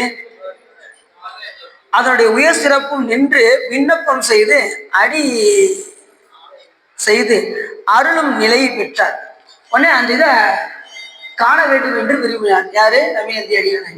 அந்த திருவிழாக்கு கடந்து கொள்ள வேண்டும் என்று விரும்பும் போது அங்க என்ன சிறப்பு அப்படின்னா, தேவர் பெருமான் எழுச்சி திரு மணலிங்கிற ஊரு, எந்த ஊர்ல? திருவாரூர்ல இருந்து மணலிங்கிற ஊருக்கு சுவாமி போயிட்டு வருவாரு. இப்பயும் அந்த நிகழ்ச்சி நடந்துட்டு இருக்கு. மணலிங்கிற ஊருக்கு சுவாமியை எழுந்தருள் செய்து அங்கே அழைத்து செல்வார்கள். அப்படி அழைத்து செல்லும் போது எல்லா குடியினரும் அங்கே வருவார்கள். எல்லா ஜாதியிலும் அந்த திருவிழாக்கள்ல கலந்து கொண்டு அந்த மணலிக்கு செல்வார்கள். அப்படி செல்லும் போது மேவ அன்பர் தாமும் உடன் சேர்ந்து, இப்ப இவரும் என்ன செஞ்சாரா? சேர்ந்து அந்த திருவிழாக்கள்ல போய் கலந்து உடன் சேர்ந்து அணைந்து விண்ணவர்தம் காவலர் ஓலக்கம் அங்கே கண்டு களிப்புற்றார். சாமி அப்படியே தரிசனம் செய்து கொண்டு மனதில் அப்படியே களிப்போடு புகையோடு இருந்து ஆரூர் பெருமானை தரிசனம் செய்து கொண்டே இருந்தார். நம்பி நன்றி அடிக்கிறாங்க. அப்படி சேர்ந்ததும் அப்படியே தரிசனம் பண்ணி முடிச்சதுமே எல்லோரும் போத இழிவு தொழில். இப்ப என்ன நினைச்சாரு, எல்லாரும் வந்து கலந்துக்கிட்டாங்களே, இழி குலத்தவரும் இருப்பார்களே என்று சொல்லி உடனே வீட்டுல போய் குளிக்க வேண்டும் என்று விரும்பினார். சரி குளிக்கணும் விரும்பி போனாரு, வீட்டுக்கு போனாரு. அங்க இருந்து வீட்டுக்கு போய் அயர்வுல அப்படி உறங்கிட்டான். போனவரு அயர்வுல அப்படியே காலையில இருந்து விளக்கு இட்டதுனால அந்த அயர்வுல போய், ஏன்னா கோயில் முழுக்க விளக்கிட்டார், அது தண்ணீராலே விளக்கிட்டார். அதுல ரொம்ப அயர்வாகி அப்படியே அணைந்தார். அணைந்தது உடனே சிவபெருமான் கனவுல வந்து அவருக்கு காட்சி. கனவுல வந்து அவருக்கு சொல்ல வந்தார். நல்லா தெரிஞ்சுக்கோங்க, கனவு வந்து எப்பயுமே பொய்யாகாது. கனவுலாம் உண்மை. நீங்க ஏதாவது கனவு கண்டீங்க அப்படின்னா ஏதோ ஒரு பிறவில அதை நீங்கள் அனுபவித்திருப்பீர்கள். காட்சி வேணா மாறி இருக்கலாம், ஆனா நடந்த நிகழ்ச்சியெல்லாம் ஏதோ ஒரு பிறவில அது நடந்து இருக்கும். ஒரு பேயை அடிக்கிற மாதிரி கனவு கண்டீங்கன்னு வச்சுக்கோங்க, ஏதோ ஒரு பிறவில உங்களை பேய் அடிச்சு. யாராவது உங்களை வாழ்த்துறாங்க, நீங்க கனவு கண்டீங்கன்னா ஏதோ ஒருத்தவங்க உங்களை வாழ்த்திருப்பாங்க. உங்களை நீங்க நல்ல பணக்காரா இருந்து செஞ்சு சுகபோகமா இருக்கீங்க அப்படின்னா ஏதோ ஒரு பிறகு அந்த மாதிரி இருந்துட்டீங்கன்னு அர்த்தம். அப்படி இல்லாதவர்கள், ஒருத்தர் ரொம்ப ஏழ்மையா இருக்காருன்னு வச்சுக்கோங்க, அவர் ரொம்ப பணக்காரராகவும் நினைக்கிறார், பெருமனே நான் எப்படியாவது பணக்காரன் ஆகணும்னு நினைக்கிறாருன்னு வச்சுக்கோங்க, அந்த பிறவில அவருக்கு பணக்கார ஆகக்கூடிய தகுதி இல்லாம இருந்ததுன்னா இந்த உயிர் கேட்டு மறந்துடும். நான் பணக்காரன் ஆகும்னு கேட்டு மறந்துடும். ஆனா சிவபெருமான் அதை மனசுல வச்சுக்கிட்டே இருப்பார். வச்சிருந்து அடுத்த பிறவில அவனுடைய புண்ணிய கணக்கு அத்தனையும் மொத்தமா வாங்கி அது கருவறையில இருந்து என்ன செய்யும், கார்ல போகும். கருவறையில இருந்து வசதியான வீட்டுல இருக்கும், வசதியான வாழ்க்கை வாழும், எல்லா சிறப்பும் அதை அணிக்கும். ஏன்னா செய்த புண்ணியத்தின் காரணமாக. இப்ப நாம ஒருத்தரை பார்த்து நாம என்ன செய்யக்கூடாது, சிலவர் வந்து சொல்லுவாங்க, நான் இப்பதாங்க ஒரு 2 வீடு வாங்கியிருக்கேன் அப்படின்னு வந்து சொல்லுவாங்க. 2 வீடு வாங்கிட்டீங்களா, அப்படியா, வெளியில சிரிக்கிற மாதிரி சிரிச்சுட்டு உள்ள என்ன செய்வாங்க, 2 வீடு வாங்கிட்டானே, நம்ம கூடயே இருக்கிற மாதிரி இருக்கான், எப்படித்தான் 2 வீடு வாங்கினானோ அப்படின்னு என்ன செய்வாங்க, அடுத்தவங்களை பத்தி நாம தாழ்வாக நம்ம நினைக்கக்கூடாது. ஏன் அப்படின்னா அவர்கள் செய்த புண்ணியத்தை தான் பார்க்கணுமே தவிர என்ன செய்யக்கூடாது, அவர்களை இயல்பாக பேசக்கூடாது. ஒருத்தர் ரொம்ப வளர்ந்துருக்காங்க, நிறைய பணக்காரா இருக்காங்க, ரொம்ப நல்லா வந்துகிட்டு இருக்காங்க அப்படின்னா அவன் செய்த புண்ணியத்தை மட்டும்தான் பார்க்கணும், வேற எதையுமே பார்க்கணும். ஒருத்தவங்க தாழ்வாக இருக்காங்கன்னா அவங்க செய்த பாவம் வந்து கீழே இருக்காங்க. ஒவ்வொருத்தரையும் நாம அப்படிதான் பார்க்கணும். இப்ப ஒருத்தவங்க நம்மளை விட கீழே தாழ்வாக இருக்காங்கன்னு வச்சுக்கோங்களேன், அவங்களுக்கு நீங்க என்ன செய்யணும் அப்படின்னா, பெருமானே அவங்க நல்ல நிலையை அடைய வேண்டும் என்று சிவபெருமானிடம் விண்ணப்பம் செய்ய. தாழ்வாக இருந்தாங்கன்னு அப்படி விட்டக்கூடாது, ஐயோ ரொம்ப கஷ்டப்படுறாங்களே அப்படின்னு சொல்லி அவங்களை என்ன செய்யக்கூடாது, கஷ்டப்படட்டும், என்ன பேச்சு பேசுன அனுபவி அப்படின்னு சொல்லக்கூடாது. அவங்கள இன்னும் மேல்நிலை அடைய வேண்டும் என்று சாமியிடம் விண்ணப்பம் செய்ய வேண்டும். இப்படி தாழ்வா இருக்கிறவங்களை உயர்வாக பார்க்கணும், உயர்வா இருக்கிறவங்க அவங்க செய்த புண்ணியத்தை பார்க்கணும். தாழ்வாக நம்ம நினைக்க கூடாது. எல்லா உயிரும் இன்புற்றிருக்க நினைப்பதுவே அன்றி வேறு ஒன்றும் நினைந்தறியன் பராபரமே என்று தாய்மான சுவாமிகள் சொல்வதற்கிணங்க நம்ம எல்லா உயிரும் இன்புற்று இருக்க வேண்டும் என்று நாம நித்தலும் பூஜையில சாமி கிட்ட அதைத்தான் கேட்கணும். எல்லாரும் பூஜை செஞ்சுட்டு என்ன கேட்பாங்க, என் பிள்ளைக்கு எப்படியாவது வேலை கிடைக்கணும், என் பிள்ளையோடைய கல்யாணம் நடக்கணும், என் பிள்ளைக்கு வெளியூர்ல வெளிநாட்டுல வேலை கிடைக்கணும். சிலர் எல்லாம் இருக்காங்க. பூஜை செய்வது எதுக்காகன்னா பிரதிபலனை எதிர்பார்க்காமல் செய்வதுதான் பூஜை. ஆனா பூஜை வேலை உட்காந்துக்கிட்டு என்ன செய்யக்கூடாது, எனக்கு அது வேணும் இது வேணும்னா கேட்கக்கூடாது. பிரதிபலனே எதிர்பாராமல் வழிபாடு செய்வதுதான் சிவ பூஜை. நீ எதையுமே சாமிகிட்ட கேட்கவே வேண்டாம், எல்லாமே சிவபெருமானுக்கு தெரியும். நீங்க என்ன கேட்க போறீங்கிறது யாருக்கு தெரியும், சிவபெருமான். உங்களுக்கு என்ன கொடுக்கணுங்கிறது யாருக்கு தெரியும், எந்த நேரத்துல எதை கொடுக்கணும்னு தக்க நேரத்துல சிவபெருமான் கரெக்டா வந்து கொடுத்துருவாரு. நீங்க வேணும் வேணும்னு கொடுக்காததெல்லாம் போய் வேணும் வேணும்னு கேட்டீங்கன்னா அதுக்கு ஒரு பிறவி கொடுத்து அனுபவிக்கும். எனக்கு ஒரு ஆண் குழந்தை வேணும், ஆண் குழந்தை வேணும், என் தொல்லை தாங்க முடியடா போடா அப்படின்னு ஆண் குழந்தை கொடுத்துறாரு. ஒரு 25 வருஷம் கழிச்சு தர தர தர தரன்னு அந்த குழந்தைய இழுத்துட்டு வந்து ஏன் இப்படி ஒரு குழந்தைய கொடுத்துறது புரியுதா உங்களுக்கு? அதனால சாமிகிட்ட போய் எதையுமே என்ன செய்யக்கூடாது, கேட்கக்கூடாது. உங்களுக்கு என்ன தரணும்னு இறைவனுக்கு நல்லாவே தெரியும். இப்ப ஒரு குழந்தைய சாமி கொடுக்காம இருக்காருன்னா இந்த நேரத்துல இந்த குழந்தையை கொடுத்தால் இது துன்பப்படும் என்று தெரிந்து சாமி என்ன செய்ய கொடுக்காம இருப்பாரு.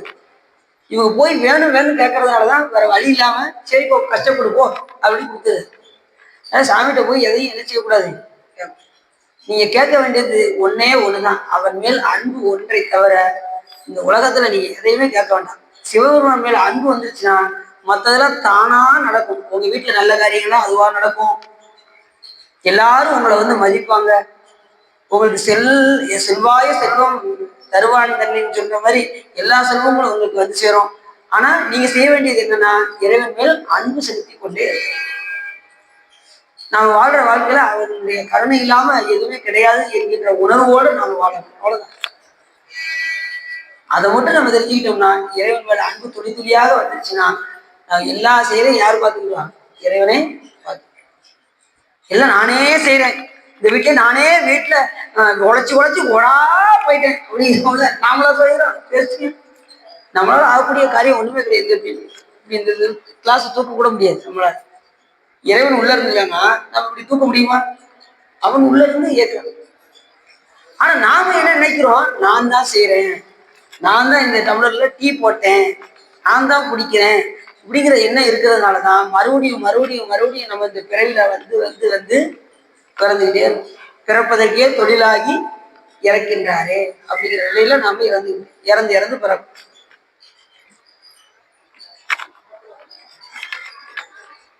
அப்ப பங்குனி உத்திர நன்னாள் வந்து ரொம்ப சிறப்புடையது. அதுலயும் புண்ணிய காலத்துல எல்லாம் போய் சிவபெருமானை போய் வழிபாடு செய்தால் எல்லையில்லாத இறைவனுடைய பேரருளை நாம் பெறலாம்.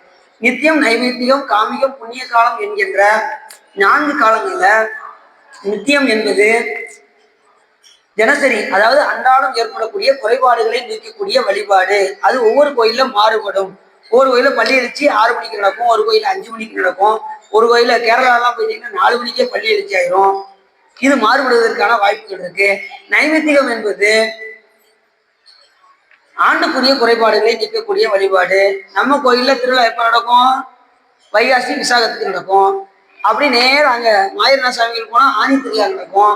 இப்படி ஒவ்வொரு கோயிலையும் அது மாறுபடும். அது வந்து ஆண்டுக்குரிய குறைபாடுகளை நீக்கக்கூடிய வழிபாடு பேரு. 3ஆவதா இருக்கக்கூடிய காமியம் என்பது உலக நன்மையை வேண்டி செய்யக்கூடிய வழிபாடு. கடைசி இருக்கக்கூடிய புண்ணிய கால வழிபாடு தான் அமாவாசை, பௌர்ணமி, அஷ்டமி, பிரதோஷம் போன்ற காரணங்களை எல்லாம் பயன்படுத்தி கொண்டு சிவபெருமானை வந்து திருக்கோயில் வந்து வழிபாடு செய்தால் எல்லையில்லாத பேரர்களை நாம் பெறலாம். அதனால புண்ணிய காலம், அந்த ஒரு புண்ணிய காலத்துக்கு வந்து அந்த வாரம்ல வந்ததுக்கு சமம். ஒரு புண்ணிய காலத்துக்கு வந்தா சிவாஸ்டர் கூலியில சொல்லியிருக்காரு, அந்த புண்ணிய காலத்துக்கு போனா மற்ற நாளும் போனதுக்கு சமம் சொல்லி மற்ற நாளும் வராம விட்டுறாங்க. எல்லா நாளுமே என்ன செய்யணும்? திருக்கோயில போய் வழிபாடு பண்ணணும். அப்ப மற்ற நாள் சிவபுண்ணியம் வேண்டாமா? வேணும். நித்தலும் போய் இறைவனை தொழுது தொழுது சிவபெருமான் கணக்குல அந்த அக்கௌண்ட்ல கிரியேட் ஆகிட்டே இருக்கணும். சிவபெருமான் ஒரு அக்கௌண்ட் வச்சிருக்காரு தெரியுமா உங்களுக்கு? அவர் கணக்கு வந்து கீழ்கணக்குன்னு பேரு. சிவபெருமான் வச்சிருக்கக்கூடிய கணக்கு என்ன பேரு? கீழ்கணக்கு. இங்க இருக்கக்கூடிய கணக்கு வந்து மேல் கணக்கு. இது வந்து அப்படி கண் தொடைப்பு அப்படி காட்டுவாங்க, இவ்வளவுதாங்க அப்படின்ட்டு அப்படி மறைச்சிடுவாங்க. ஆனா அந்த கணக்கு மறைக்கவே முடியாது. கீழ்கணக்க நீங்க என்ன செஞ்சாலும் சிவபெருமான் கணக்கு எழுதிட்டே இருப்பாரு. சும்மா இருந்தாலும் எழுதுவாரு. நீ சும்மா உட்காந்துருக்கீங்களா, எதையாவது நினைச்சுட்டே இருப்பீங்க, அதுல நல்வினை தீவினை தோன்றும். அதை சிவபெருமான் கணக்கு எழுது. சரி சும்மா உட்காந்து மணி தரேன் சார், நீ வாங்கிட்டு எங்க வீட்டுல இருக்கு சார், கொண்டு வச்சுட்டுமா? எங்க வீட்டுல வாங்கிட்டு தரீங்களா சார்? சரி நன்றி சார். அவ்வளோ சரி. எத்தனை மணிக்கு வாங்க? 10 நிமிஷம் 10 முடிச்சிடும். அவங்க வரவும் அப்படி முடிச்சிருவோம்னா.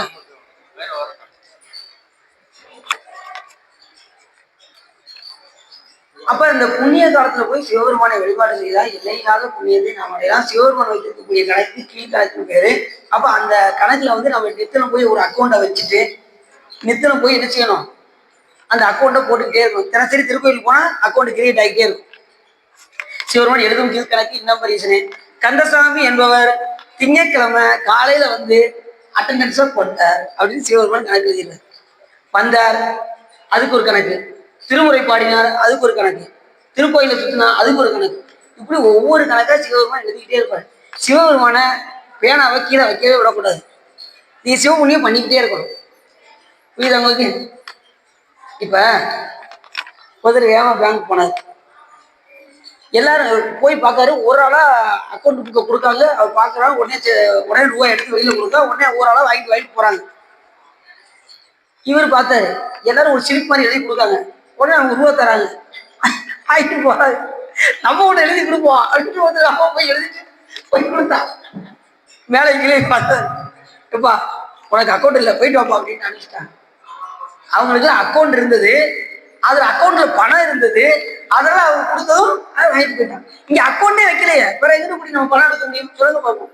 அப்ப தினசரி திருக்கோயிலுக்கு வரணும், அக்கௌண்ட் ஓபன் பண்ணணும், சிவபெருமானை தொழணும், அடியார்களோடு இணங்கணும், திருக்கோயில வந்து வழிபாடு செய்யணும், திருமுறைகள் பாடணும், மலர் கட்டி கொடுக்கணும், விளக்கு போடணும், சொற்பொழிவு காக்கணும். இப்படி ஒவ்வொன்றா சிவபுண்ணியம் பண்ணாதானே அந்த அக்கௌண்ட் கிரியேட் ஆகும். அக்கௌண்டே இல்லைன்னா எப்படி சரியாகும் சொல்லுங்க பார்ப்போம். அது மாதிரி நாம இந்த அக்கௌண்ட்டை வச்சா நாம எப்போ வேணாலும் என்ன செஞ்சுக்கலாம், எடுத்துக்கலாம். சாமி எல்லையில்லாத மகிழ்ச்சி எனக்கு தந்துகிட்டே இருப்பாரு. நீங்க செய்த சிவபுண்ணியத்துக்கு தகுந்தவாறு உங்களுக்கு அருள் பயங்கரமா. நீங்க செலுத்துவது அன்பு, இறைவன் கொடுக்கக்கூடியது அருள். அன்பு மிகு வைத்தியநாத சாமி போட்டிருக்கு, அருள் மிகு. அன்பு மிகுன்னு கொள்ளலாம், அருள் மிகு. நீங்க கொடுக்கக்கூடியது அன்பு, அவன் கொடுக்கக்கூடியது அருள். அன்பு என்னதான் மாறி வருது, அருளாக மாறி வருது.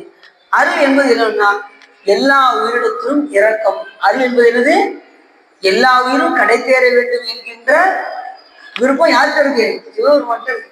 பேராசை வாரியனை பாடுதுதான் அண்ணாநாயகன் கூட யார் சொல்றா, மாணிக்கவாசகர்.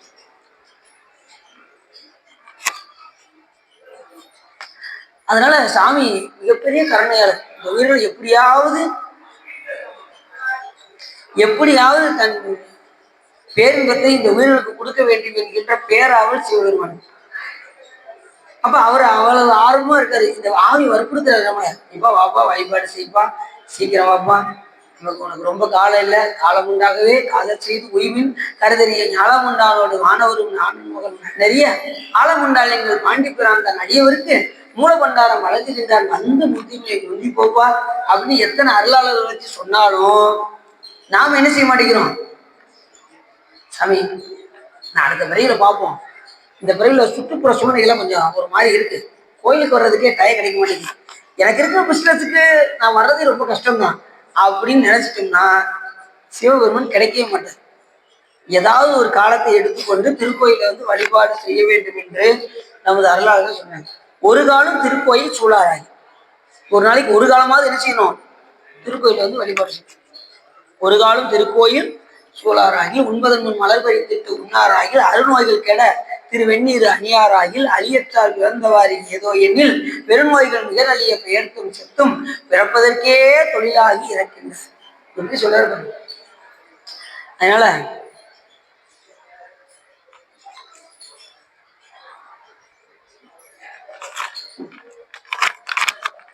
எவ்வளவோ நிறைய அல்லாதான் நமக்கு சொல்றாங்க. அதனால நம்ம முடிந்த அளவுக்கு சிவபெருமன் மேல காதல் கொண்டு இந்த பிறவில இருந்து தப்பதற்கான வாய்ப்பை நாம தேடிக்கொள்ள வேண்டும். அப்படி எல்லா குலத்தில் உள்ளவரும் அந்த இதை பார்த்தாங்க, வழிபாடு செய்து கொண்டிருந்தாங்க. இவர் வந்து பார்த்தாரு. உடனே இவர் கனவின் கண் வந்து சிவபெருமன் அவருக்கு காட்சி கொடுத்து, இப்பா எப்படி சொன்னாராம், அவர் உறங்கும் போது எப்படி உறங்கினாராம், மேய உறக்கம் வந்து அணைய பெருமான் கலை நினைந்து தூய அன்பர் துயில் கொண்டார். வந்து எப்படி கொண்டாரா, தூய அன்பர். எப்படி சொல்றாரு பாருங்க. இப்ப சைக்கிளாசம் எப்பயுமே அடியார்களை சொல்லும் போது தூய அன்பர் வந்துருச்சா, தூய அன்பர். அதே மாதிரி அப்போ சமையல சொல்லும் போது சைக்கிளாசாமி சொல்லுவாரு, நன்மை பெறுகிறவன் நெறிய வந்தடைந்து நல்லூரில் மண்ணு திரு தொண்டனார் வணங்கி மகிழ்ந்தடும் பொழுதில் உந்தன் நினைப்பதனை முடிக்கின்றோம் என்று அவர் தம் சென்னிமிசை பாதமலர் சூட்டினான் சிவபெருமான். சிவபெருமான சொல்லும்போது சூட்டினாயா அப்படின்ட்டு. ஆனா அடியார் சொல்லும்போது எப்படி சொன்னாரு, மண்ணு திரு தொண்டனார் அப்படின்னு வேறு கொடுங்க. அடியார்களுக்கு எப்பயுமே, ஏன்னா புராணம் என்ன புராணம், திருத்தொண்டர் புராணம், தொண்டர்களுக்கு சிறப்பு. அப்ப மண்ணு திரு தொண்டனார், நிலை பெற்று விளங்கக்கூடிய தொண்டனாராக விளங்கக்கூடிய அப்பர் சுவாமிகள் அப்படி சொல்றாரு. மண்ணு திரு தொண்டனார் வணங்கி மகிழ்ந்தலும் பொழுதில் உந்த நினைப்பதனை முடிக்கின்றோம் அப்படின்னு நடந்து வந்துட்டே இருந்தாராம் அப்பர் சுவாமிகள். எங்க நல்லூருக்கு வந்துட்டு இருந்தாராம். பட்டீச்சரத்துல இருந்து நல்லூருக்கு கிட்டத்தட்ட ஒரு 10 கிலோமீட்டர் நடந்து வந்துகிட்டே இருந்தாரு. திருநாவுக்கரசர் எப்போ வருவாரு பார்த்துட்டே இருந்தாராம். மண்ணு திருத்தொண்டரார் வணங்கி மகிழ்ந்தொள்ளும் பொழுதில் உந்த நினைப்பதனை முடிக்கின்றோம். இப்ப நீ என்ன பண்ணணும் சார், திருவடி வைக்கணும், அவ்வளவுதானே, தப்பா வச்சுக்கிறேன் அப்படின்ட்டு மண்ணு திருத்தொண்டரார் வணங்கி மகிழ்ந்தொள்ளும் பொழுதில் உந்த நினைப்பதனை முடிக்கின்றோம் என்று அவர் தம் சென்னி விசை பாதமலர் சூட்டினான். 2 பாதத்தையும் எடுத்து சிவபெருமான் அவருக்கு சூட்டி உடனே அப்பர் சாமி பார்த்தாரு. நான் இந்தனைய திருவடியின் தலைமையில் வைத்தார் நல்லூரியம் பெருமானார் நல்லவாறு.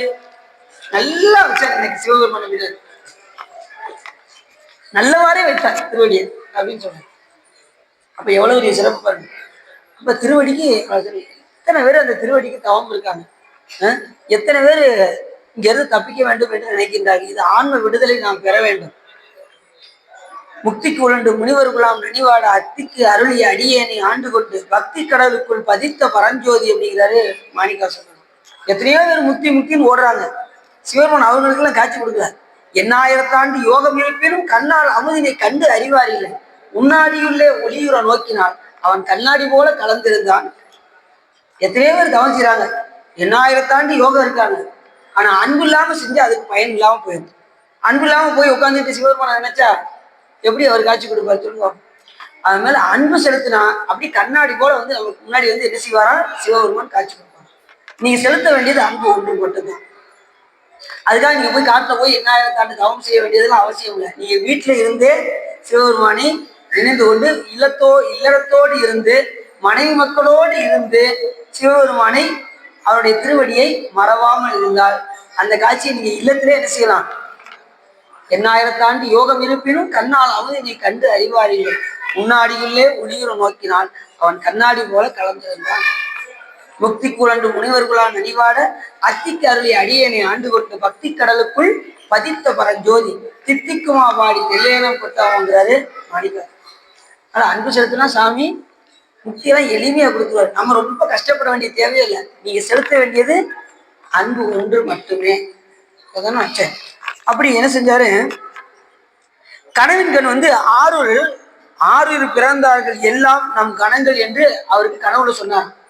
யாருக்கு? நவீனந்தி அடிகள் நாயனார் அப்படியே உறங்கி கொண்டிருக்கும் போது, இப்ப நீ அங்க வந்த குலத்தவர்கள்லாம் நீ தாழ்வான குலம் என்று நினைத்தாயே, அப்படிலாம் நினைக்க கூடாது.